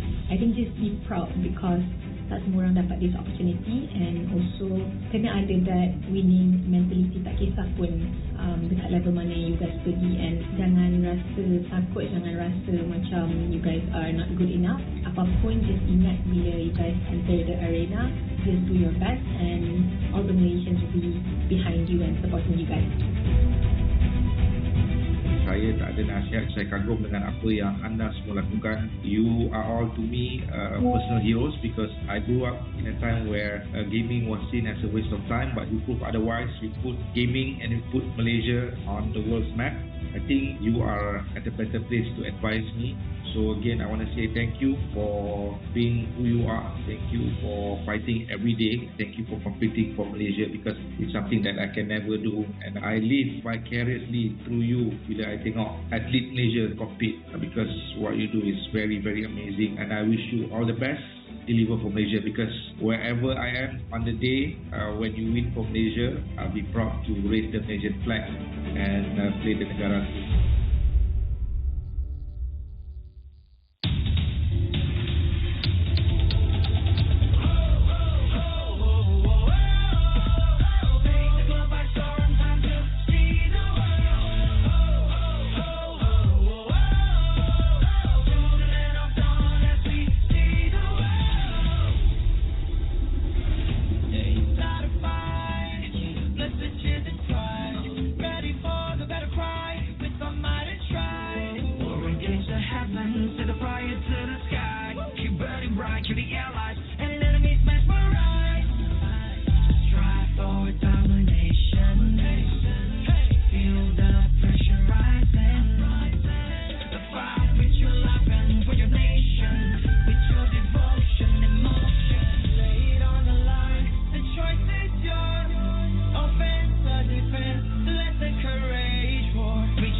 tangan aku kenapa ni? Aduh, lima lagi, gatal sangat. Gunalah Head and Shoulders. 100% keyakinan, kelumamu dan kegatalan. White out.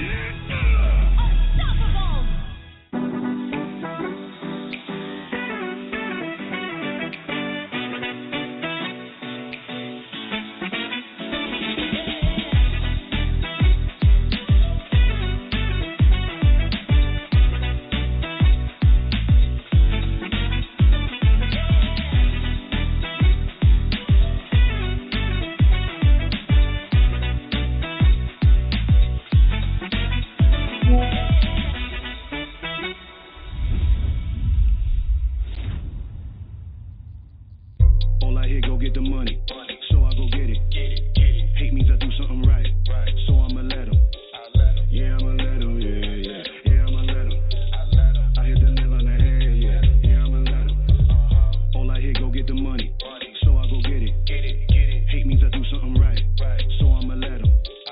Yeah, I'ma let him. Yeah, I'ma let him. I hit the nail on the head. Yeah, I'ma let him. Early bird, go get the worm. Worm in the dirt.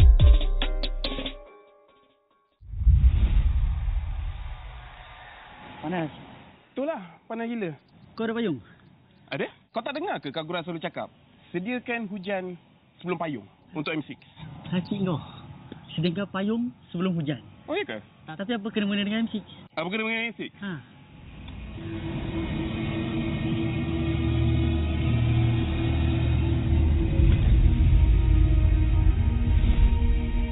Apa itu hujan emas?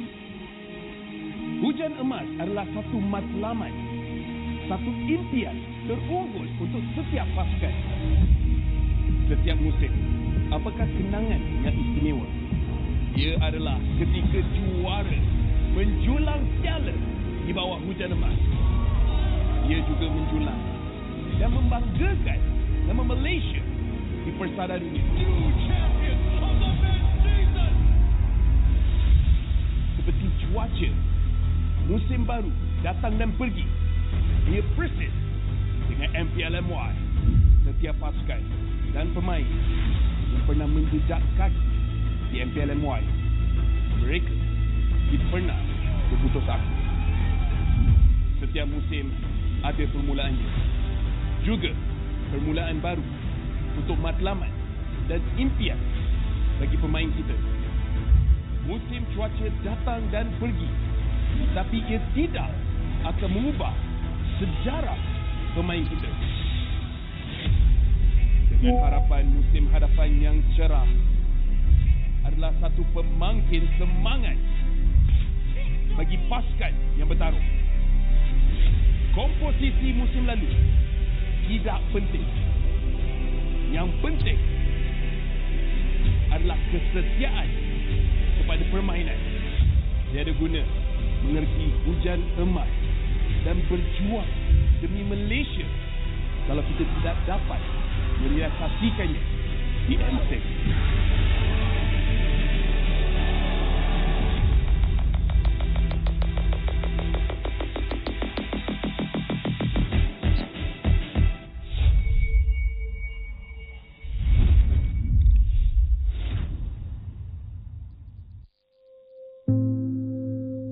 Malaysia Day kali ini, aku personally rasa a bit special. Okay. Alright. Can you take this? Alright. Thank you very much. Kenapa kau kat sini? Ili bom. Okay guys, so kita akan main Hero Alphabet. Kalau you guys selalu datang, you guys akan tahu I main game ni sebelum match bermula. Mana I akan sebut alphabet and then you guys have to give me a hero that starts with the same alphabet. Boleh? Okay? So first to 10 points. Lepas tu bila I cakap alphabet tu, example, I cakap N. So, hero macam Nana lah kan. Tapi kau nak angkat tangan dulu. I bagi mic baru you cakap. Audience, tolong buat kecoh sikit. Boleh?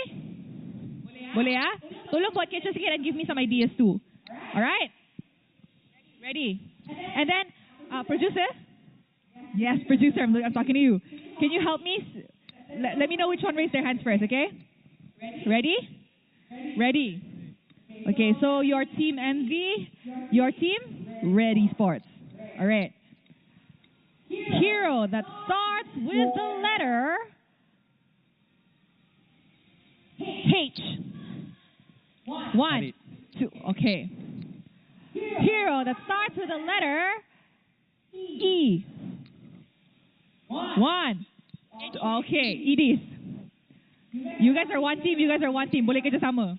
Tangan tu kena cepat. Okay, tangan kena cepat. 1, 2, 3, B. Wow! Belleric. Okay.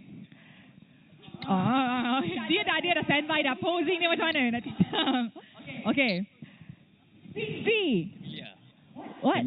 Camilla. Jangan nak gaduh, Bob. Sabar, Bob. Relax, santai. Relax. Dia dah kena dah. Tangan dah kena. Okay. 1, 2, 3, D. D. 1, 2, 3, 4, 5. One, two, three, 4, 5.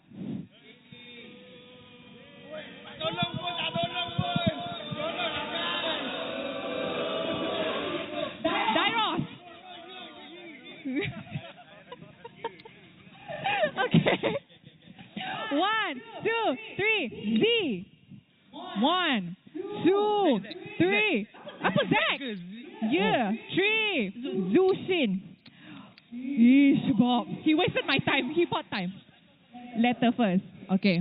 1, 2, 3. Y. Yisun Shin. Okay. Letter. Give me a letter. O. 1. Oracle. Oracle. 1, 2, 3. Odette. Okay. Oracle. Tu item bang. Okay. S. 1, 2. Sun. Okay, Sun. Nice. Okay.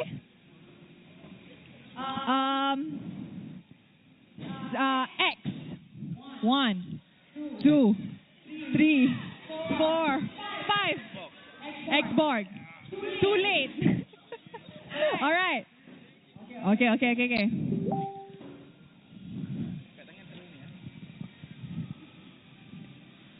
A. 1. Alpha. 5. Bob. Step up, Bob. Okay, ready? What? Wait. Ready. Okay. P. Siapa dulu? BOD. P. 1, 2, 3. Phobias. Okay. Okay. 1, 2, 3. S. Sanda just now. S already.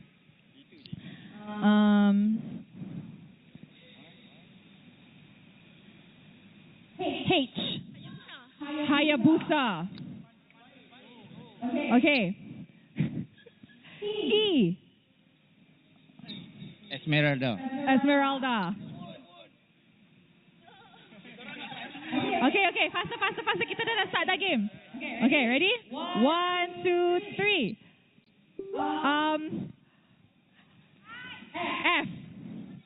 F. Fredrin. Okay. 1, 2, 3.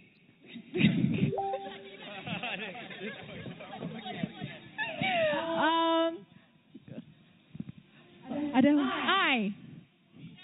1, 2, 3, 4. Ixia. 1, 2, 3. Hero with the letter C. 1, 2. Okay. Last one, 1, 2, 3. Hero that starts with the letter G. 1. Okay. Done. Congratulations. So, abang ni sepatutnya naik.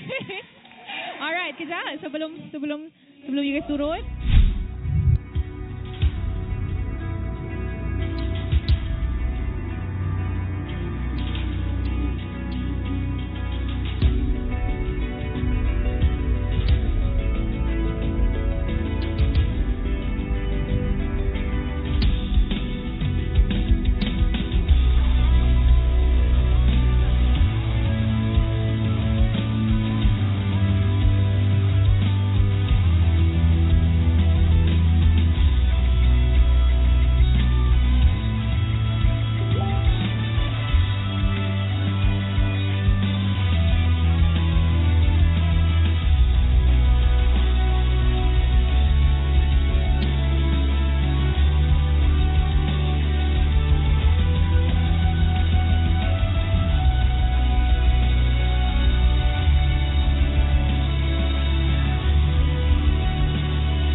I'm a rock star. Yeah, rock star. Ay, ay, ay. I'm a rock star, baby. I'm a rock star. I'm a rock star. I'm a rock star. I'm a rock star. Panggil aku rock star. Ini kejohanan kita semua orang rock star. Rock star, kita buat saja gaya kita. Makin panas tapi sudah membara. Macam mana pun kau menempuh segala. Demi negara kau buat semua bangga. Step into my world, you know I'm always in my zone. You know I got my team, no I'm never alone. Bring out my best, buat yang terbaik. Jadi juara perlahan kita naik. Aku nak push, naik-naik jadi lebih bagus. Jadi hero, ku ada skill. Berapa banyak musuh aku dah kill. Ramai cuba mencapai, cause they envy me. Tiap game aku pasti jadi MVP.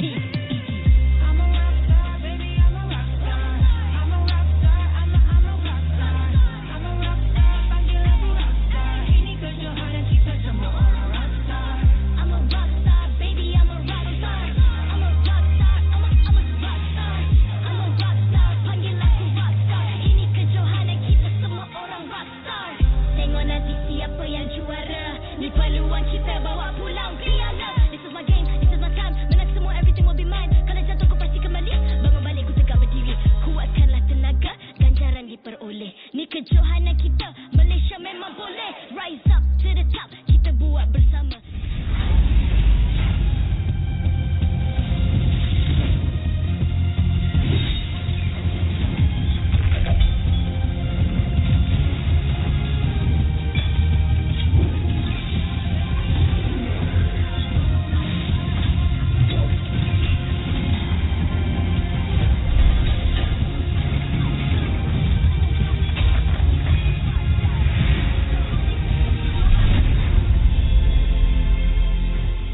MPLMY Season 14 is powered by Moonton, KPRG, and MSNJ. Official 5G mobile internet hotlink. Best 5G for lightning fast MLBB gaming. Official gaming phone ROG Phone 8, king of performance for mobile gaming. Official lifestyle fashion partner of your game with JD Sports. And thank you to all our partners in esports and strategic partners. As we go into our second match of the day, I would like to welcome all of you to the MPL MY Season 14. And again, like I said, it's going to be our second match of the day. My name is Afel. Alongside with me is the guy that likes to spam Ruby in rank. It's Tafa. That is actually accurate. Like, I was trying to see if I needed to say anything about that, but that's actually correct. That is an apt description because Ruby is great and Ruby is fun. Welcome back, everyone. Hope you guys had a nice break because we're about to jump into our second game of the day. And as always, you got to have the best tools for the best performance, right? There you go. You guys got to get ROG Phone 8 because it is the official gaming phone of MPL MY Season 14 to help the pros to constantly be at the top of their game, retaining the crown as the king of performance.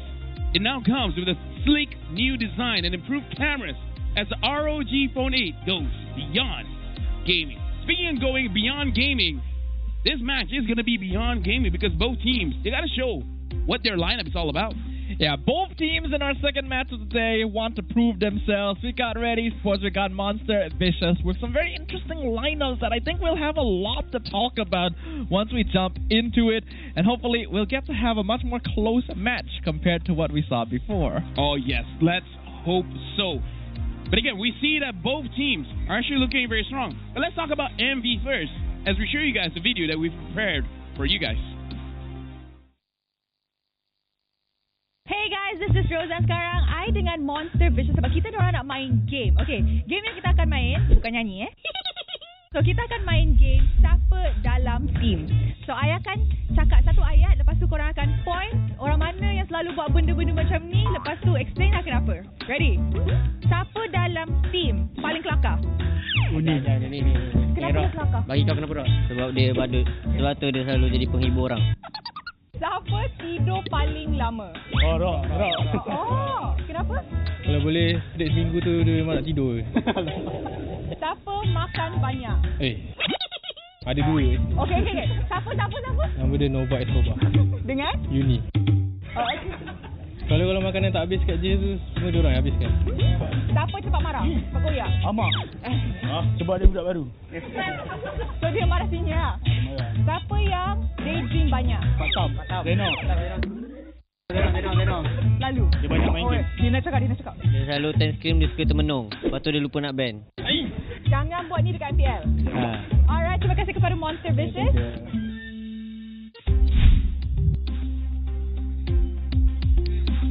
Oh, we're back! Sorry, I was daydreaming. He was doing a Xeno. I was being a Xeno there. Like, I get the guy. You know, like missing bads and such. It's all about the mindset. It does happen, doesn't it? But it's nice to see that MV is so close-knit. This is a team that prides its roster on being fully local. 5 Malaysian players. We got Martizi, Zeno, Uni, Novak Kobar, and Ruff. Speaking of Ruff, in the comments someone's saying, I miss my ex. That's rough, buddy. That is rough. But yeah, going back into this lineup, looks like Martizi is the one that has a short fuse, but I don't know. Looking at the performance, this guy's insane. In fact, I saw an interview with the guy where he said, based on my performance in scrims, I've been able to stand with the best of the best. So I'm very confident in this MPL that I'm able to deal with the rest of the mid laners. Speaking of, can he hold his own against Kim? Alongside with Grace, Sensui, Iris, as well as Owl.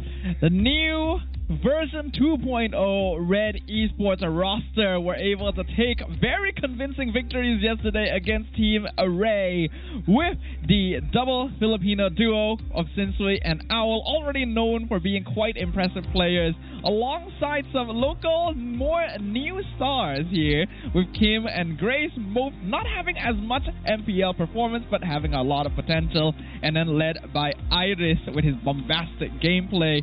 Red Esports is eager to prove themselves now against a more qualified team. Personally for me, I like the playstyle of Kim because he's like overflowing with confidence. Like his confidence is the size of an ocean. You know which ocean I'm talking about? Which? I have no idea, but it's one of them. Anyways, looking at the lineup, Red Esports, they want to play a more macro-centric game, you know, try to avoid fights, get free objectives. When we're looking at MV, the thing about their coaches, their best quality is letting the team understand how a team fight is supposed to be. So honestly, team fight is one of MV's greatest strengths. So we got to see if they're able to push Red Esports to force them into team fights. But now we will see which pair will reign supreme. Either the Monster Duo or the ex-Blacklist Duo. We got Ruff as well as Uni here going up against Sensui and Al. Yep, the jungle and gold lane combo. Obviously, Sensui and Owl created a lot of headlines when we heard that they would be coming to play here in MPL MY, being a duo known for being part of the prime of Blacklist International. In comparison, Uni and Ruff, while they're known to be pretty solid players here, have definitely not made as much of a splash internationally. So this is going to be a big challenge for them. Yeah, we're going to see whether the headline will be bad and become a flat line. Hopefully not. We need some pulse in there. We're going to see between both teams who is actually going to perform, because this is going to dictate the standings as well, to see who's at the upper echelon of the regular season and who's down under. Both these teams have shown some promise, some potential in their recent games, but are both still sitting around the middle of the pack because they haven't actually played all that many games in total. So this is going to be a proving ground for them as they join the fight in the Land of Dawn. Yes, scan the QR code to join the fight. But the worst fight is the fight against oneself. Gentlemen and women, be disciplined. Do not let your inner demons win. I know you want that chocolate cookie, but maybe it's time to say no. Go for the vegetable. It's all about the mindset. It's all about the mindset. You can fight with yourself, because God knows I've been fighting myself all this while. Grr. I see. LaFell is dealing with a lot of inner turmoil, guys. So make sure you guys share your support for LaFell in the comments. You know that he always gets energy from all of you, just like the spirit bomb. So, yeah, send that over. Yeah, I'm just waiting for the players to come up. Yeah, I figured as much. Yeah. I think they're coming up now. Yeah, I think so. Let's check the stage.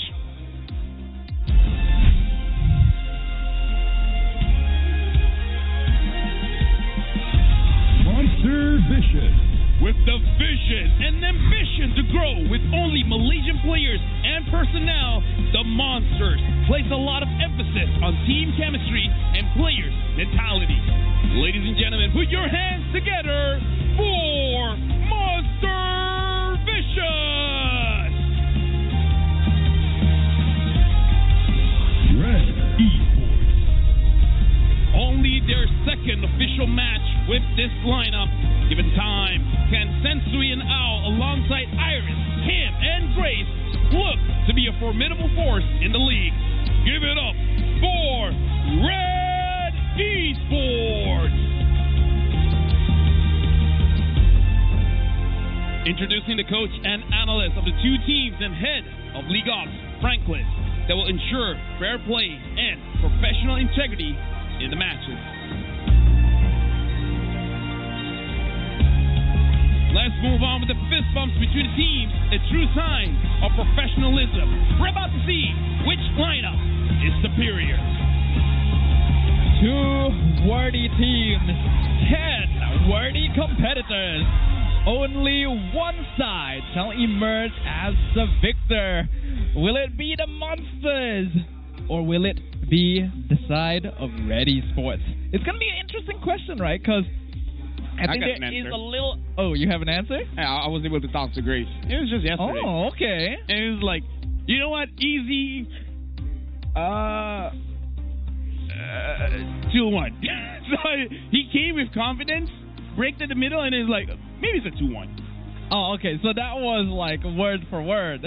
Yeah. I thought you just forgot halfway through. No. He was about to say 2-0, but then he was like, wait. I mean... You really think about it? Yeah, 2-1. He pulled back just a little bit. He wanted to be like, okay, he came in with the mindset and then got pulled back by the logic. I see. I mean, sometimes you can't be too hard-handed, right? You gotta have a more tender touch, you know? You gotta be graceful. Yeah, now we got a message from Sora. As a coach, what are the differences between import and local players? And Sora replied, Filipino players seem to follow the coach. Like, they respect the coach. But for Malaysian players, maybe because we're all Malaysians, right? So they're much more relaxed and they're friendlier. To discipline them is a bit hard, but there are ways around it. I didn't know that that's how Coach Sora spoke. I mean, it really depends. Sometimes he talks like this as well. He's like, yo, LaFell, I got a team. Looking pretty good. It really depends on his mood, really. Okay. That is true, you know. Every man has many faces. And I imagine that Coach Sora is no exception in this case. The coaching team on the side of Monster Vicious gained a lot of attention when the team rosters were announced because we have quite the all-star lineup of local coaching staff. Oh, yeah. I would say in terms of the best players locally, this organization was actually able to grab a lot of good ones. You know, like, again, besides them, there are multiple talented individuals. Izanami, Chiku, Ripple. There's a lot of great local talents, but they were able to build these guys where, again, from Tier 2, but then progressing to be good enough to play in the MPL, and now they're looking like monsters. Yeah, ever since we saw imports become more and more prevalent here in MPL Malaysia, we have slowly seen every single team pick up imports from Indonesia, from Philippines, but Monster Vicious remains one of the few strongholds here that continues to hold on to the title of having a full Malaysian lineup. And if we're talking about Malaysians, we also gotta ask a big question. Who is the best Malaysian EXP laner right now? I don't know. Only 2 weeks. I mean, that is a solid enough answer, but you've always casted MPL Malaysia for how many, like 13 seasons now? Maybe not fully, but long enough, right? So, like, you can use prior information, right? This is what I picked up from professional athletes. Okay. Outside of esports. All right. Whenever there's a question about the best, say yourself. So it's me. I'm the best EXP laner in the league. There you go. Clip it. MPL 2024, MPL MY, Season 14. You know what's the worst part? I don't even play the lane. Yeah, I was just about I'm to a roamer, but you know, it's like I was that's how good. about to bring that That's how up. good I am. That's how. Yeah, I'm just saying. In truth, you don't play EXP lane because your power is too strong to contain. You know, it's all about the mindset. You have to limit yourself. Yeah. M6 is where I am at. See, it's different. I don't say M6 is from Malaysia. I say M6 is where I am at. So if I'm somewhere else, that's where M6 is going to be. It's all about the mindset. Okay. Always put yourself in the center of the universe. And the universe will twirl around you. So M6 is a planet that rotates around you on its axis. No. M6 is a venue. M6, no, it's not a venue. It's a concept. M6 is whatever you want it to be. That's actually really profound, right? M6 could be a world championship. M6 could also just be where you find a loved one. It is what you make it to be. Or it can be where you make a bet on camera and say you'll confess to a loved one. It could also be a place where you break up with someone. But you know what? It might be a toxic relationship. Get out of there. Yeah, you would never know. M6 is what you need to be. M6. Just go to M6. Yeah. Let it be what you need it to be. I'm the best EXP leader. Truer words have never been said. Truly, it is an honor to share this desk with you. Thank you. Like, there's many things that I've learned alongside you that I never would have known otherwise. And maybe never needed to know, but that's besides the point, you know? Yeah. I know it, and it's thanks to you. That's what matters. That's why I say knowledge. You don't choose to pick up knowledge. Knowledge just choose to be absorbed by you. That's the mindset. That's the nicest way I can say it. Almost. Yeah. All right, let's jump into the draft. All right, now we're looking at the draft phase here. It's going to be first pick, it's going to be second pick, and it looks like MV will be first pick. Ready Sports will be the second pick. This is quite interesting, banning out the Alpha coming in from MV, banning out the Edith as well. Ready Sports banning out the Fanny. For MV, it does look like targeted bans, not really, too absorbed with the meta. It does, because yesterday, Sensei did play Alpha in game number 1. He performed very well in it, but this was against Team Ray. And to be honest, we did kind of question a bit why Ray felt the need to ban Alpha in game 2. Like, yeah, Sensei did well with it, but it's not really a hero you usually prioritize. But now Monster Vicious have done it too, and they've actually banned Moss. No way! They listen!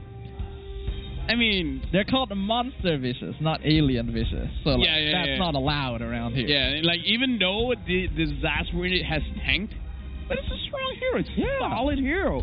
Now the first pick here, Ling is open, Roger is open. The Hylos, Phoveus are both open too. I would pick up the Phoveus instead of Hylos here. I would agree. So Hylos does bring some interesting team utility. You still have to be kind of wary. If you go Phoveus, you win the lane, but you may not necessarily win later on. But they will still go with Phoveus. Red has an option here. They're picking up the Harif instantly, but the thing is, it is fightable. It is fightable with the Lunox. Red Esports now picking up the Vexana, giving them a lot of control, especially on the neutral objective. So they're just getting an S-tier gold laner. It looks like they're drafting around the concept that they just want to get for those easy objectives. I mean, it's pretty good. Owl has been a Harif player for a little bit, so should be quite comfortable on this. In the past, Phoveus would be a direct counter, but nowadays you don't have to worry about it quite as much, even if you do reduce cooldowns. So that is fine. And I do like that they didn't try to instantly contest the Hylos, because it's unlikely MV would grab it themselves now that they already have Phoveus. Just look at chat. What is chat saying? This is interesting.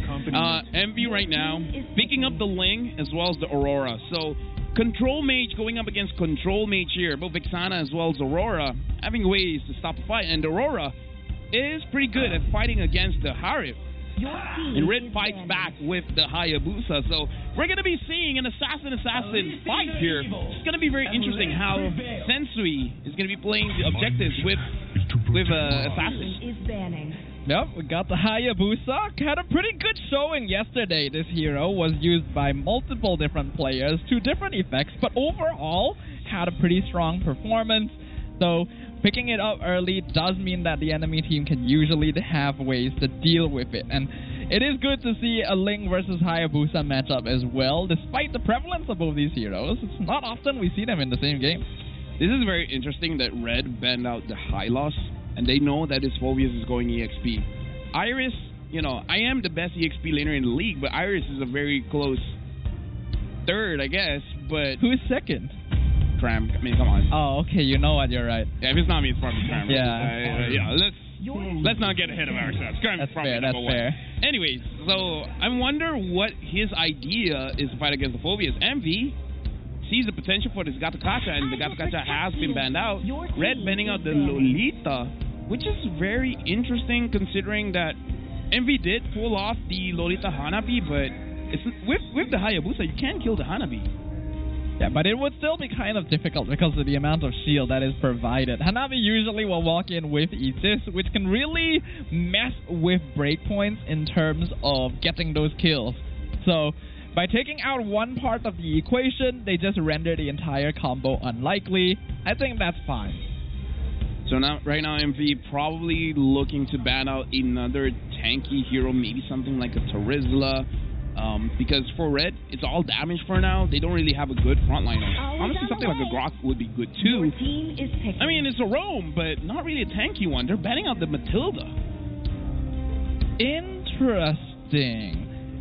The Matilda, we've already seen Matilda being played with more aggressive early game and high mobility heroes. While it does take away your durability, allows you to get that snowball a lot earlier. So since MV are playing with that Ling, who could be very vulnerable at the first camp, I suppose they just don't want to have to deal with this, or give Red easy ways to enable a potential Ube playstyle. Yeah, I was talking about the Terizla and instantly picked up here. I feel like even Red was a little bit shocked that the Terizla was let through. Now for MV, they need... A Lunox would be good going up against the Harif. Carry is another option as well. They're going with the Ruby. Is this going to be a Ruby goal lane or roll? Alright, Carry. Carry can fight against the Harif, like I said, yeah.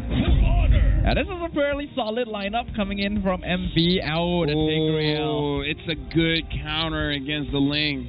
Tigreal and Terizla together is a very strong team fight. And forces Carry to go Purify. And Hayabusa likes fighting against goal laners that does not have the flicker.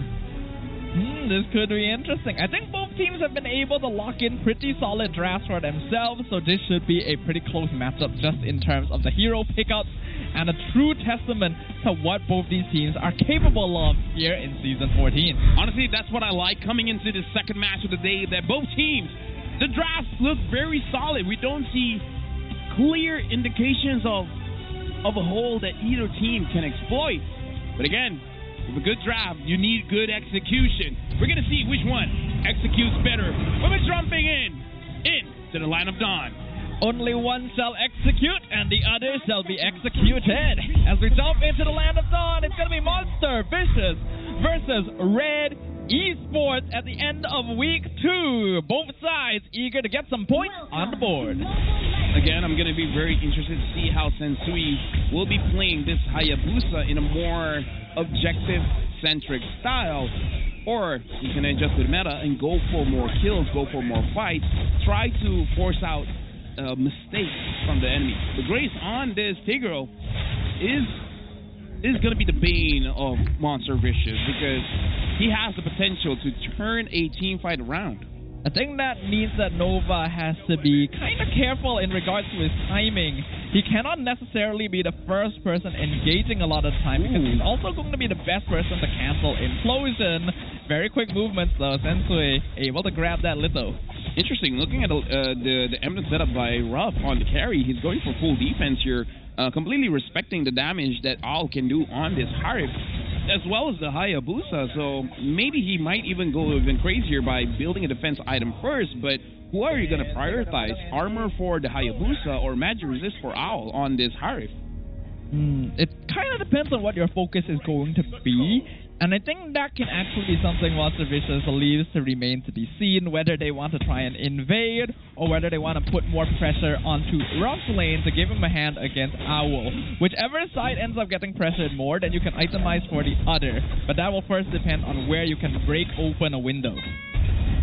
Uni is able to get the camp off of Sensui, but again, not going to be a big difference maker when it comes to the farm established. Ruff so far having priority in the gold lane here, able to dodge out the damage coming in from Owl. So far, looking at the lanes, it's quite even from all angles.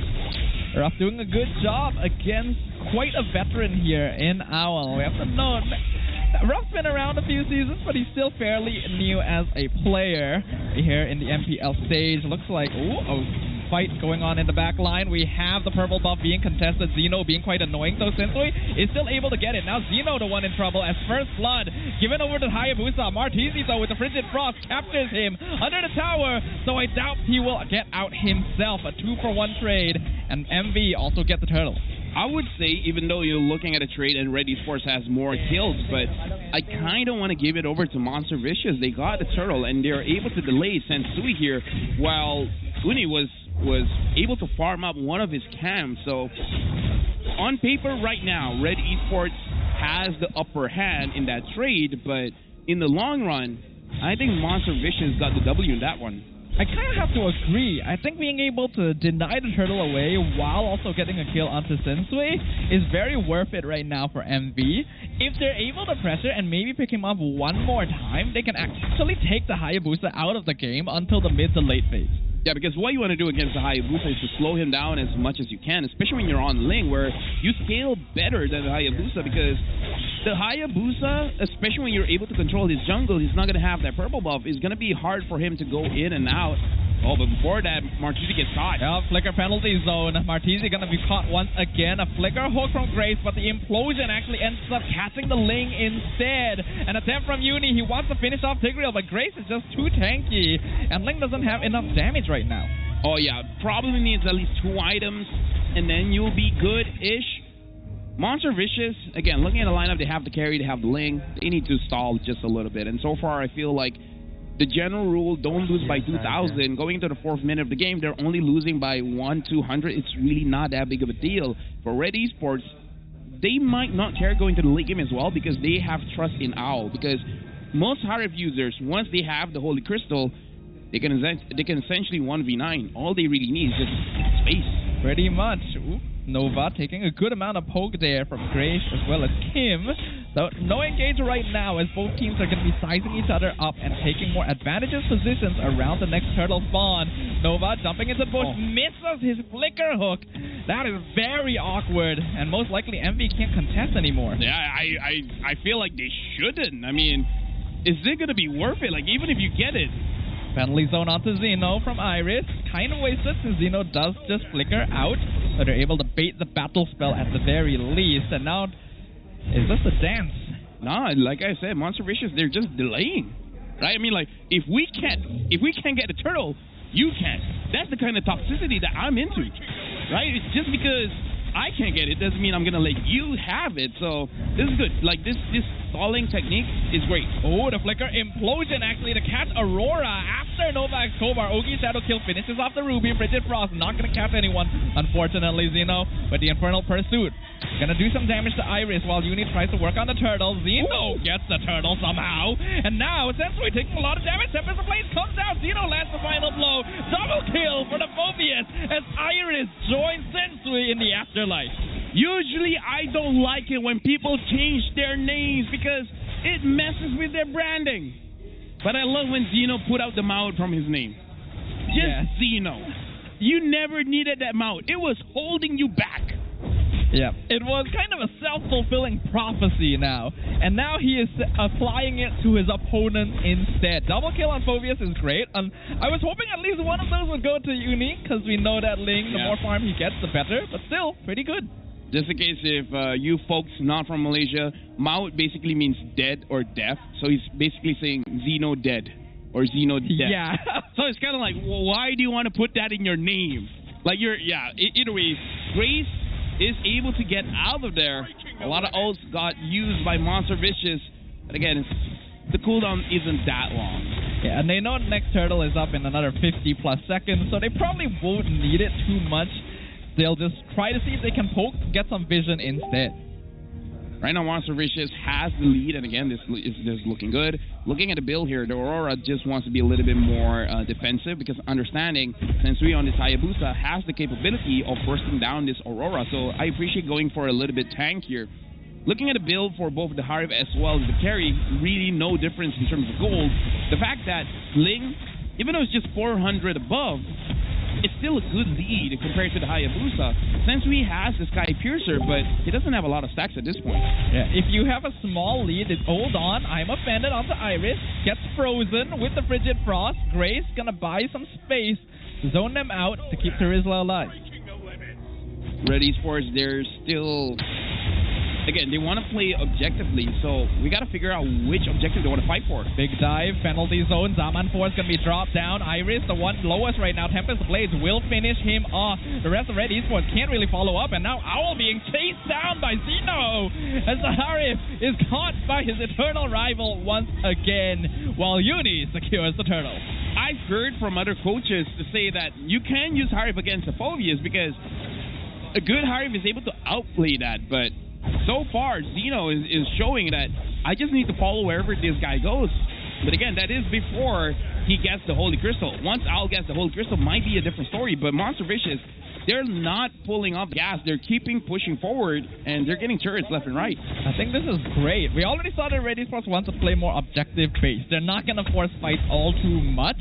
So Monster Vicious can use that to their advantage to try to catch them out during macro rotations. Right now for Monster Vicious and Red Esports, honestly, if Grace has a good catch, it's probably going to be Red Esports team fight that will win it out. But if it doesn't, Monster Vicious has a lot of mobility and a lot of damage come late game. I mean, we saw what Lolio did on a carry when he has his items. That's bedonkulous. The word comes back again. But you're not wrong. It is a ridiculous amount of damage that carry can output, even without requiring the full Trinity to be completed. And we can see the lead here, almost 4K. Sensui gonna be targeted. Good movement to get away, but they will surrender the bottom tier 2 just to escape. I mean, to be fair, there's not much that Hayabusa can do. One 1v2, 1v3 that. So, yeah, it's overall a good choice. Red Esports is just not in a good situation here because they're really just waiting for item timings at this point. Martisi found Owl, but They chose not to engage. I guess Nova provided information that the rest of Red was actually quite nearby. I really like how MV is moving across the map right now. They're being very disciplined. They're not taking unnecessary risks. They're just like, we're farming too, but we're just farming a little bit faster. And they're not forcing catches. Like, we see Nova Escobar and Martizi doing damage checks every once in a while. See, like, okay, how much can we do against Iris? That much? Okay, maybe not commit just yet. It's good coordination. You can tell they're communicating, they're sharing information, they are making decisions as a team. It was a multi-pronged approach. 1v1. Uni taking the fight 1v1 against Hayabusa. Tempest Lane comes out, and it's Uni who comes out on top. Honestly, I don't think he needed to ult. I think he would have. No. You know why he ulted? Sensui ulted. So the moment Sensui ulted, he ulted as well, immediately canceling the Ogi Shadow kill. It was so fast, I didn't It was so fast, yeah. That's how fast the fight was. Insane reaction timing. And speaking of, I'm offended onto Iris. Cancels the penalty zone, but he's still able to get it off. Flickers into the backline, into his death. And Zeno is still buying time. He flickers out to safety. Implosion finds two. That's going to be rough as well as Uni. But Uni says, nope, you're trapped in here with me. Gets the double kill. Gets the triple. Tempest onto Owl. Follows it up. Maniac for Uni on the link. This lineup is showing up. And Saba was talking about Owl. I forgot one interaction, man. What is the Hive going to do in front of a Ruby? And Nova Escobar, man-to-man defense on Owl, making it so that you don't get to dash. He trusts his team to deal with the rest. He's just like, I'm only going to be on Harry. If I die, I die. But I will not protect you guys from the Hayabusa, from the Vexan. That's all on you guys. I have one job, and that one job is Harry. Nova has always been a very effective roamer. He knows what the team needs from him at any time. And we saw that. And Uni, this really is his meta assassin being very comfortable on it. Getting a Maniac here against Red Esports is huge. And now with a 6K net worth lead, this game is basically as good as theirs as long as they remain consistent. All right, Iris taking quite a bit of damage. Iris flickering forward with the penalty zone. Implosion, though, in the back line, catching out quite a lot of them. But Zeno as well as Uni both have iframes. They're just jumping away. They don't care. Double kill for the Phobias. Godlike for Uni. As he jumps forward, he's looking for Kim. Double kill once again. There's so much damage. And finally, he gets shut down as Sensui jumps forward. But it is a 1-for-4 trade. Yeah, I would say that's a good trade for Monster Vicious, but honestly, better trade for Red Esports because they delayed this Lord take, so that gives them a little bit more time. But now, Red Esports, they have an objective. How do they let Owl free? How do they let him do what he wants to do? Because Nova Escobar is showing why he was on the same level as Zorn a few seasons ago, where people are like, it's either Zorn or Nova Escobar. One of these guys is the best roamer in Malaysia. Yeah, Owl's having a tough time. Ooh, unfortunate flicker, not able to disjoint, but does share the Ogi Shadow kill with Nova, so it still achieves a similar effect.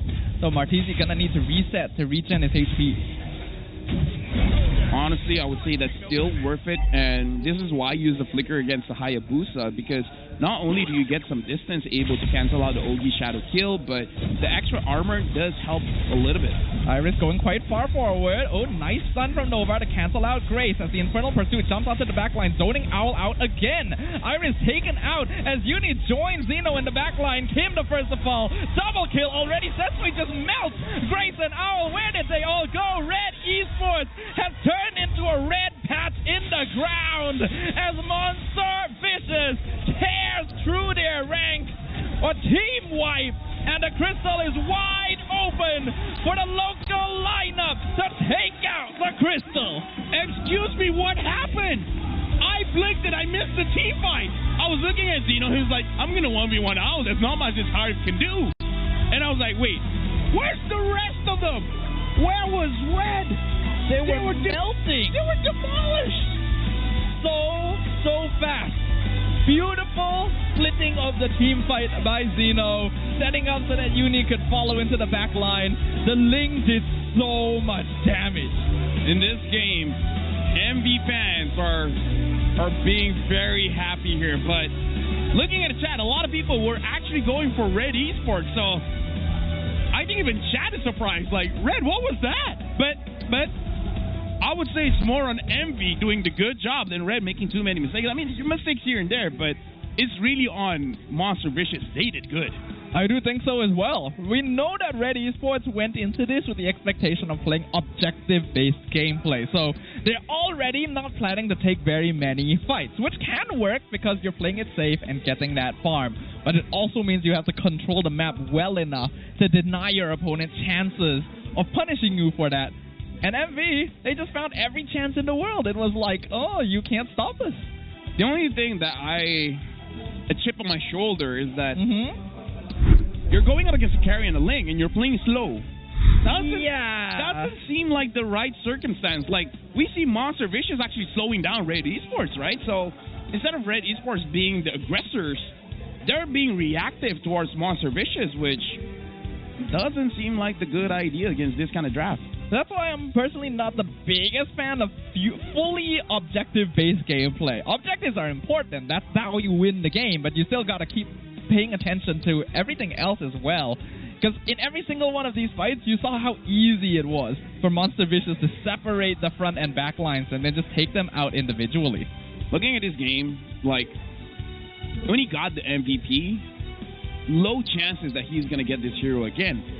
And let's go back to the bans. We saw the second ban coming in from MV was that Alpha. I wonder if the Alpha was the real win in the draft, where they understand, even though since we can use this assassin, sure, but the playstyle with Red heavily goes towards him using something like an Alpha. And here's our MVP. He's only 18 years old. It's Uni. Uni has always wanted to create a space for himself here in MPL MY. He did pretty well in previous metas, previous seasons, but because of the fact that utility jungle was always the way to go, Subway was usually prioritized for the main lineup. But now that Assassins are back, Uni is back in action. And with a 954 GPM, he is creating an impact. Again, this is also what's great about MV. They have two different junglers for two different metas. Right? You need someone tanky, you got Subway. You need someone that deals damage, you got Uni. And later we're going to look at the emblems, but it's very interesting because usually we see gold laners go for very aggressive emblems, but Ralph, he went the defensive route, right? He just wants to make sure that he has a good time in lane going up against this Harif, and he did. He certainly did. I think going for tanky emblems is great on carry, actually, because you already have a good amount of damage built into your passive, so you don't have to go all out in terms of DPS emblems. And it's not just only to 1v1 the Harif in lane, it's also to prevent easy executes from the Ogi Shadow Kill. A little bit of defense can be the difference between you surviving that last hit. Again, we're going to check the emblems, but so far, looking at items, everything is even Steven, everything is looking good. But yeah, this is something that we can take here, where Ruff is a very defensive kind of selection in emblems. Having a Quantum Charge, able to heal whenever he's poking Owl. Other than that, just go for defense. Having more magic resist, having more armor, having the tenacity as well. Prepping for when Sensui wants to gank him, but Sensui never really did gank him, so he was pretty free in lane. Sensui doesn't really seem to be the ganking sort, and if he does, it seems like he wants to make sure his team is playing around him, which is fine, but I also feel like Nova was outperforming Grace in terms of opening up that map, which made this more difficult. I think the Alpha ban was precisely to make sure that Sensui wouldn't have an easy fighter hero that excels in that early game and can enable plays on his own. As I was saying that Nova's main objective is to shut down Owl, honestly Zeno did the same.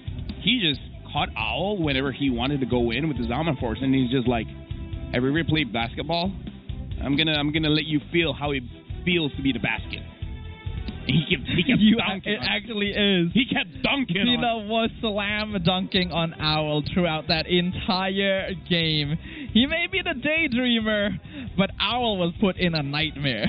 Oh yeah, I mean, like, props to Zeno for playing that well. Definitely improved from last season, but again, this is just game number 1. We're going to see what changes Red does in game number 2 and possibly equalize the matchup here. But it was a very good showing from Envy. Just personally for me, I don't think we'll be seeing the Ling again. I agree. If they let the Ling through again, it would be potentially a glutton for punishment unless that you have a really, really good plan for stopping it. This is not a hero you can afford to play slow, objective-style gameplay against. And this is why MV, I would say the investment worked well, because you got 3 coaches that are very good. And Red Esports, this is their second time. It's only the second time they played with this lineup. And we already see an alpha ban. My worry is, if MV does it again, and Red loses again, this just gives a signal to other teams like, hey, you guys want a recipe to defeat Red Esports? Just ban Alpha and then you're good. It's happened quite a lot, actually, in past seasons, where a player just seems to be popping off. Then a team figures out, oh, if we just ban these 1 or 2 heroes, then the team actually becomes a lot weaker. And hopefully that doesn't happen here. Technically, it already didn't happen yesterday because Team Ray did ban Alpha in Game 2, and it still didn't quite work. But this is a different situation. So maybe this time they got to bring in the Bane? Keep chunking that mid lane? But Bane is usually used against a slightly bulkier lineup, and here, that's not really the case. Okay, so again, we just got to see the adaptations, right? We can't judge them based on one game. We got to see what's coming up next. Speaking of which, we're looking at the item progression here, and it does seem like Owl was a little bit slower to complete his full item build. Not full item, but the 3 items that he really needed, because my take for 3 item completion for a gold laner is between 9 minutes to 13 minutes. According to this graph, it was above 14 minutes. Maybe the graph was wrong because I think he did complete it within 13 minutes, but we can see that he was delayed because he was forced to join the team fight a little bit earlier to make sure that they don't give free objectives over to MV. But that's how fast MV was moving. They forced Owl to join the fight when all he wanted to do was farm. And he wasn't really having the best time in lane against Ruff either. You can even see here Sensui, Sky Piercer, was after Uni got Berserkers. And one of those items is way more expensive. Oh, yeah. Oh, yeah. Yeah, Berserkers is so much more expensive than Sky Piercer. Sky Piercer is the cheapest item. Yeah. And he got it after he was losing. And didn't really do much with it. Sky Piercer, very much a 2-pronged sword. Sky Piercer used to be one of the most broken items, but it only lived for like 1 week, maybe 2 weeks. And after that, Moonton's like, nah, fam, we gotta. It's balanced. There are some games where it pops out, but it's not the item anymore, you know? Yeah, it can really be the difference if you're ahead, but if you're behind, it's really difficult. And with that being said, we're going to go over to stage to see what Rose really has to say before we go into the next match. Selamat datang ke MPL Offstage yang dibawa oleh Hotlink. Dan sekarang ni saya bersama dengan seorang daripada Red Esports. So, hello, can you introduce yourself dan apa role awak dalam Red Esports? Hai, saya Yusrael atau dikenali sebagai Puisi the Creator, and I work as an analyst in Red Esports.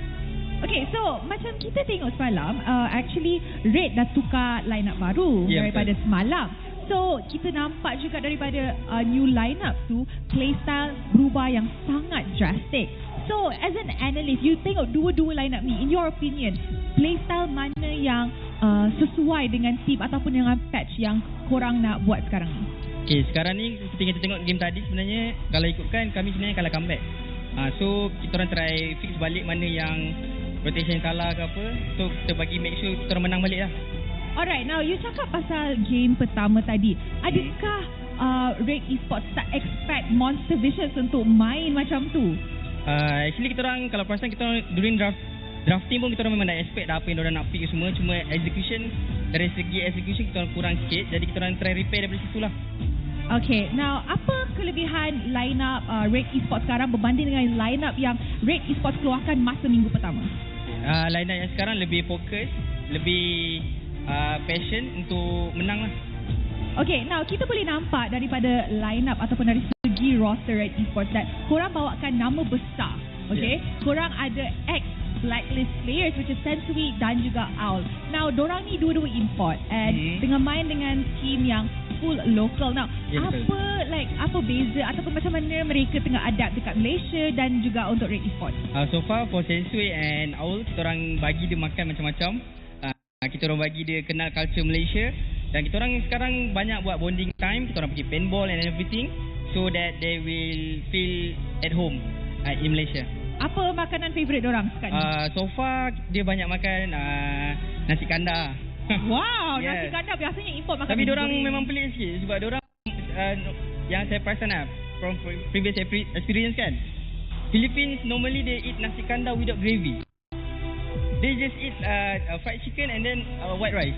Okay, ni bukan untuk semua sebab I makan dengan kuah. Oh, you makan dengan kuah. Okay. Okay, so maybe you boleh bagi kata-kata encouragement kepada players yang dekat atas pentas sekarang ni. Okay, for my players, ingat apa yang kita practice. Jangan risau, jangan takut. Kita mesti menang punya lepas second game ni. Alright, he is expecting a reverse sweep, but will Monster Vicious allow that? And with that, mari kita join back to the casters untuk game kedua dalam Best of 3 series ini. Thank you very much, Rose. And what the guy said. Sorry, his name is a bit difficult for me to pronounce properly. Okay. But he said, you know what, Red Esports, just remember how we train, what we've prepared for today, and then just keep doing it, and then we'll be able to get the victory. Sounds like good advice. I can't help but kind of focus on the fact that they eat nasi kandar without sauce, though. Like, that's just gravy. Yeah, like without gravy or sauce or whatever. You know? Okay, Like, okay. just white rice with a chicken? That's not nasi kandar. I mean, like, to be fair, here's the thing, Safa. As great as Malaysian food is, not always the healthiest. I mean, that's why we taste good. That's why we taste good. They're like, we trade flavor for health, but you know, it's like if you want to, you know, count your calories. Yeah, it's balance in all things, right? You want better food. Listen, you gotta be willing to sacrifice a little. Yeah, and my sacrifice after talking to my doctors and having to reduce my weight, I gotta say no to gravy. Oh man, it's not a good life, Chile. It's not a good life. All right, now we got Red Owl. How does Owl sound like? What kind of voice will you give Owl? How do I do a Filipino accent? All right. Do you like Malaysia so far? Yes, I do. That is something. But I'm having a hard time here. All right, there we go. It's whatever. Yeah, he's having a hard time adapting to the food. I haven't practiced because my Filipino accent. Chicken. Because that's like exactly what they said. Just chicken. You gotta live a little more, you know. Hold on. How do you do the filming? M6 Malaysia. Greater than ever. Almost. You just have to do something different with the vowels. I guess. Champion. I don't know. Filipinos in the chat. Sorry, man. It takes a while to learn how you say it. I'm trying to figure out where the line is between just like having fun and becoming disrespectful. You know? No. How is it? I'm trying to be like them. Like, after talking to Manjin, shout out to Manjin, he taught me how to sound more Filipino, but it's something to do with vowels. For you guys, if you guys know what it is, like pressing it a little bit hard, I can't remember, but that's a way to sound more Filipino. All right, I mean, if you were taught by Manjin, then you have that certificate of genuinity. You know, like, oh yeah, you know, they're okay. All right, then it's fine. They say no worries. No worries. Or maybe they just love you too much. They know I come from a place of love. You are the ultimate translator. The only thing, you should know. The only thing I hate is someone not flushing the toilet when I'm gonna use it. Yeah. Yeah, that's a bit much. That's just like they can have the death sentence for all we know. But let's jump into game number 2. We do have Red on the blue side, MV on the red side, so they have decided to switch on over here. And we do see, the Ling being banned by Red Esports. And with High-Lows banned, no Phobias banned, still focusing on Zask. I respect it. Red first pick. Okay, here's the thing. I'm not too hype about Jushin pick here. Because MV, if they have a lot of mobility, they'll be fine. And I know Nova Escobar can use a choke. It's going to be a bit hard for Jushin to catch it. So it's like, Jushin, broken hero, 100%. But there are ways to fight against her as long as you have a lot of mobility. It's not going to be easy if you use something like a Terizla, if you use something like a Hylos, if you use something like a Minotaur. If you stray away from those heroes, you should be fine. Yeah, any roam that has a bit more mobility will make life a lot more difficult for Zusin. MV gonna issue a direct letter of challenge here, grabbing the Hayabusa for themselves since Ling was already banned out, and sticking the Phobius with Xeno since he performed pretty well with it. Let me just say thank you very much, chat. They say they love us. Casters are random. Blah blah blah. See, we're trying to have fun. Stuff like that. Yeah, we're having fun. The chat understands. That's W true, chat. that's true. W chat. But yeah, Ready Sports, they pick up the Roger as well as the Gatot Kacha before it gets banned down. There you go. Hydra support Rex Vin. That's Arya there. Gatot would actually be a pretty good combination with the Zusin. If you taunt someone, it really locks them in place for that follow-up and toss away. I forgot what the skill was called from Zusin there. Oh, a little bit of fun fact here. The only player in Monster Vicious who has competed in China once is Martizi. I've never been to China. You've been to China. I have. Is it great? It's actually pretty nice. It's pretty nice? I can't deny, yeah. All right, there we go. We heard it here first. Staffa 2024. China is kind of nice.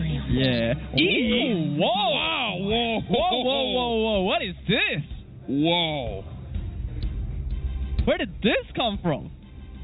Chat, how do we feel about the Eve? Because let me just say, Staffa, historically in very important matches, say grand finals, people picking up the Eve don't look good. Yeah. No matter their team. I love Eve personally. One of the first mid laners that I really wanted to master because I thought her kit was hella cool, but in competition, I don't know, man. Big question mark here. Eve has always been, to me, one of the best designed characters in MLBB, actually. It really takes advantage of the mobile platform. I think it's really interesting as well that the only team who has consistently banned Zask has picked Eve.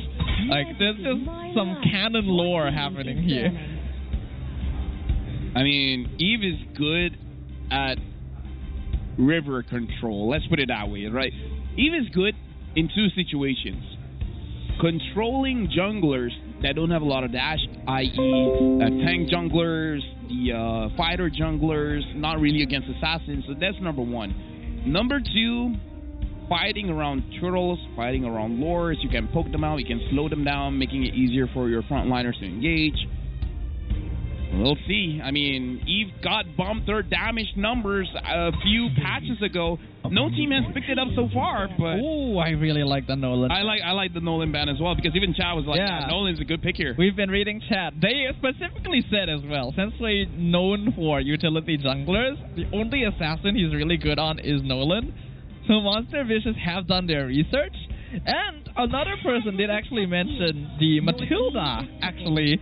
And when I think about it, it might be good for MV, right? A very good way to get people out of being pulled away by Zusin and can combo well with the Eve. Again, I'm still looking for something like a Cho because, again, make it hard for Jushin to really engage here. But yeah, Arlet as well, something that has a lot of dashes. That's it. But yeah, Matilda is probably there as well, but not tanky enough in my opinion. Well, we've already seen it can work. Yeah, it can work for sure. Well, let's find out what it's going to be. Monster Vicious have done pretty well with the draft so far, though Eve is definitely a question mark currently that I'm very eager to see how well it performs. Right now, MV, few seconds left. And they're picking up the Tigreal here, so Staffa. Very different. This is a lot of control. It is. MV wants to force fights, apparently. I guess Tigreal is one of those heroes you don't actually want to throw at your team, right? So that's probably what they're going with. But Glue suddenly showing up as well. Pretty good against heroes that are kind of bulky in the front line like Tigreal. And then the Claude. This is going to be difficult for Hayabusa to burst people down, right? Trying to, like, especially when he gets the Glue and then Glue just used the split. There's so many targets where he was split off. Unless he gets the Shuriken, it's gonna be scattered all around. Potentially. They do grab the Claude as well because it would be a good way to counter Glue. You can get quite a lot of stacks off of him, so they're denying that in advance. And now we'll get to see what Ruff is going to bring to the table here. Carry again, going up against the Glue. Carry's not bad. I thought I mean, if you want more mobility going up against the Jushin, I don't know. Is a river. Is it Natan? Against the current. Natan's all right. He has a lot of burst. Does win lane against Claude on paper. And now, Envy's magic damage is a bit better. Because if you just hope for the Eve, it's not going to be enough, but it's a even good spread. Natan, yeah, it's a good spread. As you have Phobius and Hayabusa for physical, and then Natan and Eve for magic. Does get a bit of getting used to since Revamp Phobius is physical and he used to be magic. But all right. Yeah. yeah. True. But yeah, looking at the draft here, folks, let me just say, draft is just part of the fight. It's not the end-all, be-all. We're going to see how both these teams are able to utilize both their lineups. Envy again, looking like a draft that wants to force spice. At the same time, they want to wait for a little bit for the Natan to scale up. While looking at Red, will they be able to do well with this God-taught Rome? Will they start a fight, or will they run away from the fight? Welcome to the Land of Dawn. Envy going up against Red Esports. Yeah, Monster Vicious currently 1 game up. If they're able to win another 3 points, jump straight into their pocket. And that's going to be a really nice boost here in week 2 of season 14. But I imagine Red Esports will have made some adjustments. Sensui on the roger now will enable him to go for a little more aggressive early game play.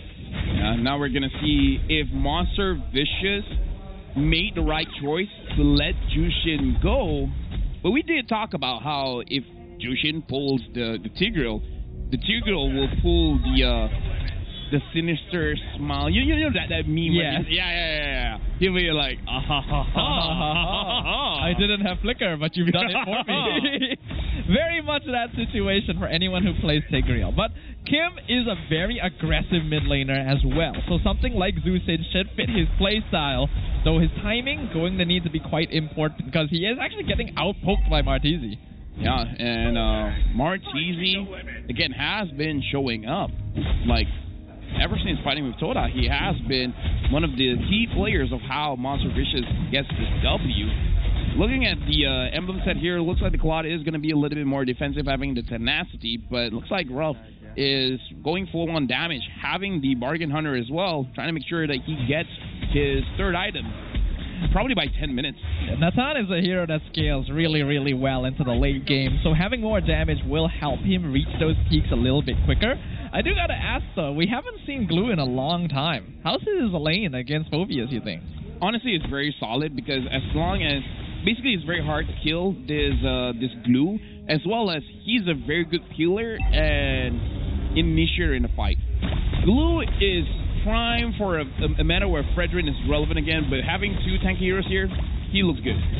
We see the pull back on Xeno. Both EXP laners going to be hitting level 4, so we already see some damage. Uni on top of the turtle. Nice push here from Nova to get the jungler away, but Sensui is still able to walk up since Grace is disrupting Uni. Infernal Pursuit comes out. Zusin ult going to be used. Novak Skobar going to drop as the first blood, as now Red Esports are running down Monster Vicious. Xeno, no way out on this Phobius. He'll be the second to fall. Uni he still had his retribution, so a bit of a misplay there coming in from Monster Vicious, but starting to show why Jushin always gets banned. A lot of control there in the fight. Monster Vicious got to take note where you picked your poison. You want to go up against Jushin, you got to have answers for this later. Yeah, this lineup from Red Esports is going to be a lot better at counter-engaging against Monster Vicious. They just generally have really bulky heroes that can take the front line and punish overextension with Zusin. We saw that earlier. Turtle should definitely have been secured. It was within retry range already. So Red Esports with a small lead here in the first 3 minutes. Yeah, Red Esports, if they can push their lead to 3,000 gold, Monster Vicious is going to have a rough time. No pun intended. But that depends on how smooth rough game does end up going here. That's Vamos. A different game. Yeah, it's a different game, but you can know what I mean. You know, like Red Esports, they can play gracefully, you know? Yes, they can. Well, we'll see what happens here as Uni's gonna try and get some farm wherever he can on the map. Iris already being quite annoying, so that does come with giving up a little bit of lane pressure. Grace already notably ahead in EXP against Nova too. Yeah, and again, Grace was the reason why Uni couldn't get into the turtle pit, so we got to see how Grace performs in this match, because in the previous game, a lot of criticism was on Grace using the Tigreal not being able to set a lot of things up.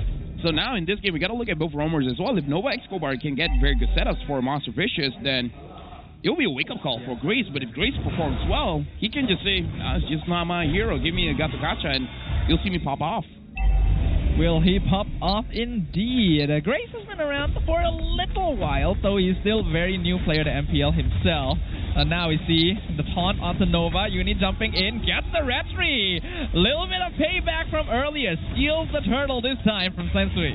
He redeemed himself, even though they didn't get kills there. But again, it's still fine. Goal difference is only 1,000. Iris now having some magic resist onto himself. He should be able to deal with it with Grace. Really deep, actually. Avatar the Guardian. Oh, wow! Uni actually followed with the quad shadow, but decided not to. Oh, Nova! Beautiful implosion. Owl gonna purify out of it. Here comes the real one manipulation as well. Grace is the one stuck inside, so the Katak gets picked off. That was a roller coaster of emotions. I thought it was gonna be safe, and then Haya came in and was like, okay, no, he doesn't have enough damage, and then we were talking about the roamers. Nova Escobar, he was like, yeah, we're getting this kill no matter what. Owl with the Blazing Duet to try and poke and zone Martisi and Zeno away. Flicker forced out from the Phobius too, just so he doesn't get pulled back into tower. Yeah, something I missed in the draft. Yeah, Claude is going to be a problem for Martisi there. Being a problem when he faces off against Iris. Ruff doesn't have enough damage just yet. But again, you're just waiting for that Holy Crystal on Ruff. Right now it's 5 minutes, yes. 4 to 5 minutes left to really get his items to make sure that he's on track. There has been a lane swap as well, actually, with Zeno taking top lane, swapping Ruff to bottom, and speaking of, he's actually getting a free tier 1 down there. They're going to trade it for the tier 1 up top, but I consider this more of a win for MV. Yeah, and Ruff is able to get a farm, and again, personally for me, I feel like the late game coming in from Monster Vicious should be a little bit stronger just because they have the Natan. Natan is only good for one thing, but he's really, really good at one thing. Nova gonna scout things out. Grace will spot him. Tigreal gets taunted, gonna get shoved back. This will make it difficult for Nova to engage anytime soon, so probably needs to back it off before the turtle respawns. They will also see that Ruff is here in the mid lane. Right now for Monster Vicious, Nova Escobar is playing with fire here because he is putting himself in a situation where he can get pulled back by Kim, but Kim is also aware not to pull him too close to his teammate. So this is a juggle between the mid lane as well as the roamer from opposing teams. Yeah, it's a very delicate stance because Tigreal is specifically picked up, even though he's a very easy target to be thrown by Zeusin, because he is a target you don't want to throw on Zeusin. So Kim has to watch out not to give him a better position. Iris right in the thick of things, pops the split. Real one melee machine to zone things out. Uni sex the turtle, but that's the Avatar, the Guardian coming in. Nova gonna push them back. Blue gonna be on top of him as Zeno is zoning out the backline for Red Esports. Blazing Duet on Owl. Actually doesn't really hit anything. Ruff though in a lot of trouble. Purify not gonna save him from that one as Owl uses his own. Zeno chases him. Infernal Pursuit lands the final blow. Kim using the flicker to get away from the rest of MV. Yeah, Uni didn't connect his quad shadow there, but if he did, he's definitely going for Kim. Kim, 003, doing quite well. Now Iris wants to slow things down. Monster Vicious as well as Red Esports. Personally for me, seemed quite even there. In fact, we're looking at the gold here, quite even. But then again, as I say that, Monster Vicious has a better late game, so I guess this is more better trade for Monster Vicious. The fact that the game is still even right now does mean that the team with the better late game is benefiting. In this case, MV not doing too bad, so they still have to be careful not to give too much farm over to Owl. This plot can still be quite the late game threat. Monster Vicious as well as Red Esports all going towards mid. Monster Vicious is stopping Red Esports from any kind of attempt for them to go for any big objectives. And since he's losing the retreat battles for now, again, Uni just showing up.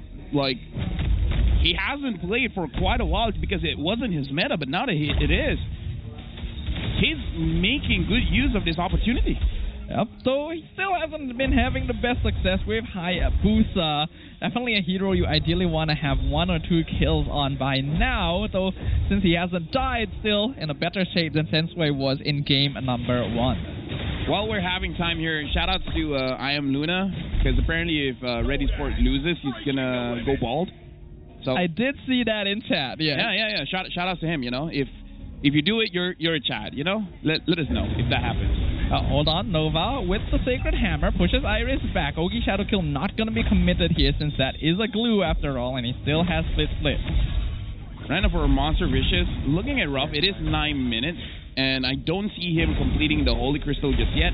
At max, he has 4 minutes left, but right now Monster Vicious, they're controlling this lore, and they're trying to burst it down fast. Very fast, in fact. Iris has just spotted this out. Split comes out. Beautiful implosion catches out Sensui, not allowing him the retry right into the real-world manipulation, right into Ruff's iron sights. Though, Ready Sports actually surviving quite well. Here comes the Blazing Duet into the back line. Owl doesn't have that much damage yet, but it is enough to finish off Nova Escobar with Sensui. And now we see Zeno being pulled back, but here comes Uni. He gets the last hit. Sensui will be finished off. Grace still dropping very low. Ruff will get him, and that is a much better trade for Monster Vicious. Like I said, the coaches know what they're doing when it comes to the team fights, and Monster Vicious got a W in that team fight. Look at how they played around the Lord. Zeno as well as Nova Escobar had their eyes on just one guy. That one guy was Sensui, and he makes sure that, Sensui, you don't get to retreat. Nova, his timing was excellent. The flicker implosion right as Sensui was approaching. He knew exactly what he wanted to do. And then the immediate fight zoning from Martisi and Zeno. This is a well-oiled machine. Ruff now having the Holy Crystal is not going to be looking good for both Iris or Grace. And for the Squishies, when he got his eyes on all of you guys, at this point, I got to say, when he's looking like MVP material, he's performing well. I can see where you're coming from. Lord crashing down bottom. Waves are perfect. 1v1. They're doing so much damage. Zeno gonna get poked quite hard, but Iris as well, already down to 10% thanks to Ruff. This Natan scaling up. So, Red Esports are successful in defending their inhibitor. Top side of the map, Uni almost won a 1v1 against Sensui. So again, if he's able to do it twice in a row, one time you got lucky, you know? If you do it again for the second time, that's skill. Against a Roger especially, this is a hero that typically can hold his own quite well against Hayabusa. Monster Vicious not letting up the pressure, continuing to see if they can take this inhib with Ruff popping his own ultimate, so he will have to back this out. Tower just one hit away. Monster Vicious pressuring every single lane, so Red Esports putting up a good defense. Yeah, but again, I kind of feel like Monster Vicious, you don't have to go this hard, right? Manage the waves. Don't overextend, because with this kind of lead, you can throw the game. And I believe for Monster Vicious fans, they don't want to see you do well in early and mid just to throw it all away by forcing. And then you have time. Just relax. Like, look at Ruff. He has 3 items. He's okay. Look at the Lord advantage. 5,000 gold advantage and 6,000 EXP earned and quite a lot of turrets. That is a very good advantage coming in from a single Lord here, though. They found Iris again. Forced out the split and instantly disengages. I like the push and pull of resources here. Right now, looking at the items as well. I wonder Uni is doing quite well. He's going for quite a greedy build. Having the Hunter Strike is fine, but then the Blade of Despair, and he has the Endless Battle as well. Very, very expensive items, and he's probably on his way for a Malefic Roar. He scaled up right on his Hayabusa. As long as he doesn't get caught, he should be able to deal quite a lot of damage. He is pretty rich, and that's pretty good for Monster Vicious. You know, in some trouble, actually being pulled back very far here, but Unit just jumps straight on in. Ogi Shadow kill, not going to get any kills here, but dropping Sensui and Grace both very low. Nova Escobar jumps into the backline, gets the Sacred Hammer. Avatar the Guardian cuts him off. Nova going to get caught on, and he's still alive somehow, even with the split. So much damage from Monster Vicious. Owl jumps in with the Wind of Nature. Oh my god, he's gone. Double kill for Ruff as the Natan is on line, and there is no time left for Red Esports. Nova is the prime example of what a roamer should do. He gives space, he baits out Red Esports to chase after him when he's low, and then when they're close enough, he implosions in, giving free kills over to Monster Vicious. The way that Nova Escobar sets up for his team, not just micro-wise with just the mechanics, but macro as well. Pulling the aggro towards a certain angle just so that Ruff can free hit, that's incredible play. Nova has been one of the best roamers we've had here in MPL MY for a very long time. And you can really see that. His patience in using his abilities. Implosion, no one would think he still had it at this stage of the fight, but that's how you catch them off guard. He flickered close to them, banking, betting on Red Esports to do the same. And then the moment they did, it's like, you fell into my trap. Because Tigreal players are so habitually used to starting fights with Implosion that enemy teams are not ready for the delayed timing. Yeah, a defensive Implosion worked best there. Right now, Monster Vicious, 8,000 goal lead. Conceal play. Doesn't know if I want to start this time. Yes, he does. Implosion on 1. That's Iris, and he's just gone. Mega kill for Ruff. Just so much damage from Monster Vicious. Ruff is tearing them apart. Triple kill on an Natan. There is nothing Red Esports can do. The local lineup is truly living up to their name, for they are vicious in the land of dawn. Right now, Monster Vicious is showing up, saying the full local lineup can still perform well. Red Esports, this lineup had a good opening, but now they got to go back to the drawing board and think about how they're moving forward, because Envy just stopped them, and this time, I don't know, with 2 different drafts. With that being said, we're going over to the stage with Rose. The only full local lineup this MPL Malaysia musim ke-14.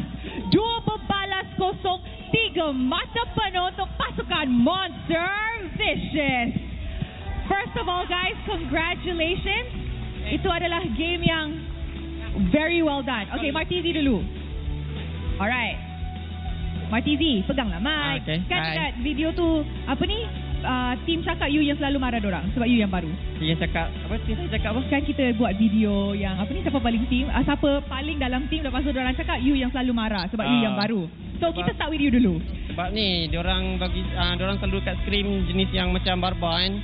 Apa you marah? Saya marah diorang. Oh, dia tengah try explain himself. Okay, tak. Tapi tu bukan soalan I. Okay. Soalan I ialah, kenapa Eve? Ini adalah first pick Eve di musim ini, and kita nampak dari international tournament yang sebelum ni, which is like Snapdragon, a lot of the times bila Eve dimainkan, itu adalah Eve yang kalah.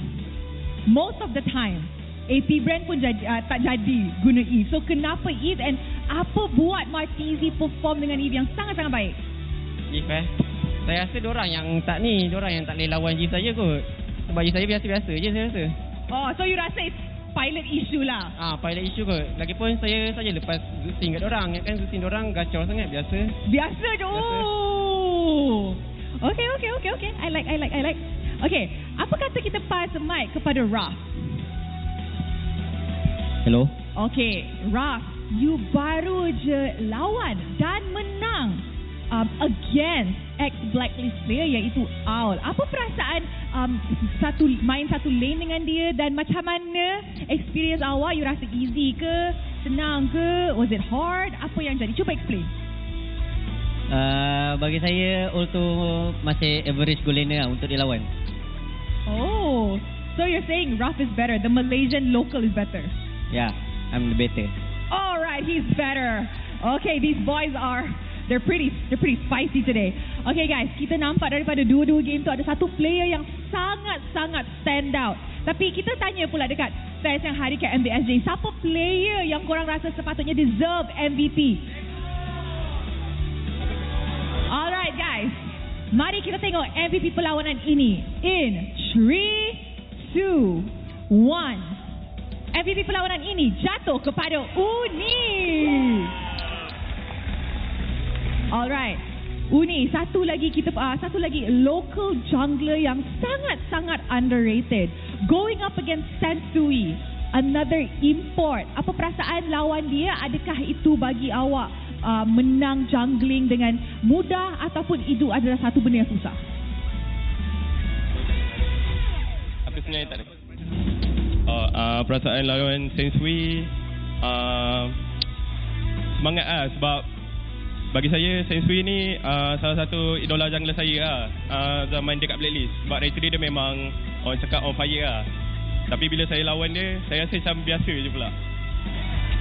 So adakah ini satu macam moral boost untuk pasukan Monster Vicious sebab you baru je menang lawan idola awak? Apa?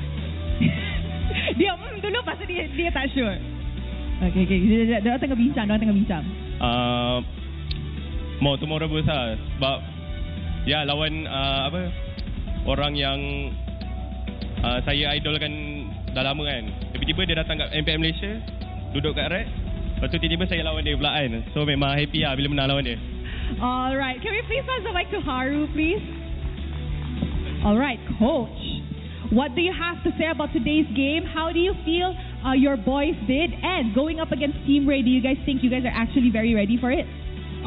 Kita week by week kita prepare lebih lah. Kita akan fokus kepada team by team. So next week untuk Ray, kita memang akan study habis-habis untuk prepare untuk lawan Ray lah. Alright, happy tak dengan prestasi Monster Vs hari ni? Untuk week kedua saya lebih happy lah compared to last week. Last week sebab ada still shaking sikit, but this week lebih stable lah. Alright, can we please pass it to Nova? Nova, apa Nova nak cakap kepada fans yang datang ke MBSJ untuk support Monster Vicious? Thank you untuk fans Monster Vicious hari ni. Saya tak sangka seramai ini yang datang. So thank you so much semua. Penyokong Red juga. So keep supporting us guys. Thank you so much. Alright, terima kasih kepada Monster Vicious. Ya, nak cakap. Okay, thank you juga untuk bos kita orang, Bos Koga. Alah, Joel. Alright, congratulations to Monster Vicious. You guys may now go celebrate your victory. Woo, full local lineup. The only local lineup team di MPL Malaysia musim ke-14, tapi prestasi yang sangat-sangat bagus.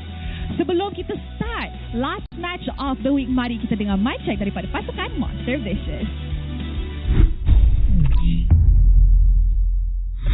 Alright, aku track S lah. Track S. Bla bla bla bla. Flow.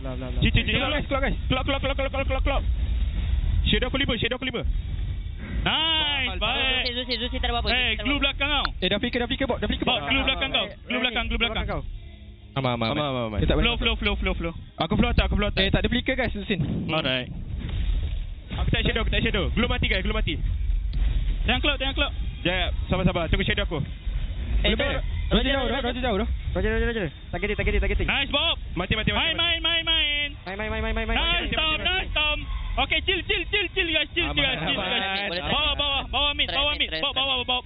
Okay. Balik. Nice, game kita lagi guys. Chill. Play balik guys. Don't balik. Mid slow tak apa guys. Sabar. Glue. Jaga gatal dulu guys. Fokus Zusin. Mati. Orang menang guys. Menang. Mati cloud. Nice. Easy game bro. Easy game. We heard it say easy game. Yeah. In the interview, it's nice to hear that Uni was like, oh, Sensui is my idol. So the fact that I was able to go up against him, I was nervous and I was happy. But then it was just average.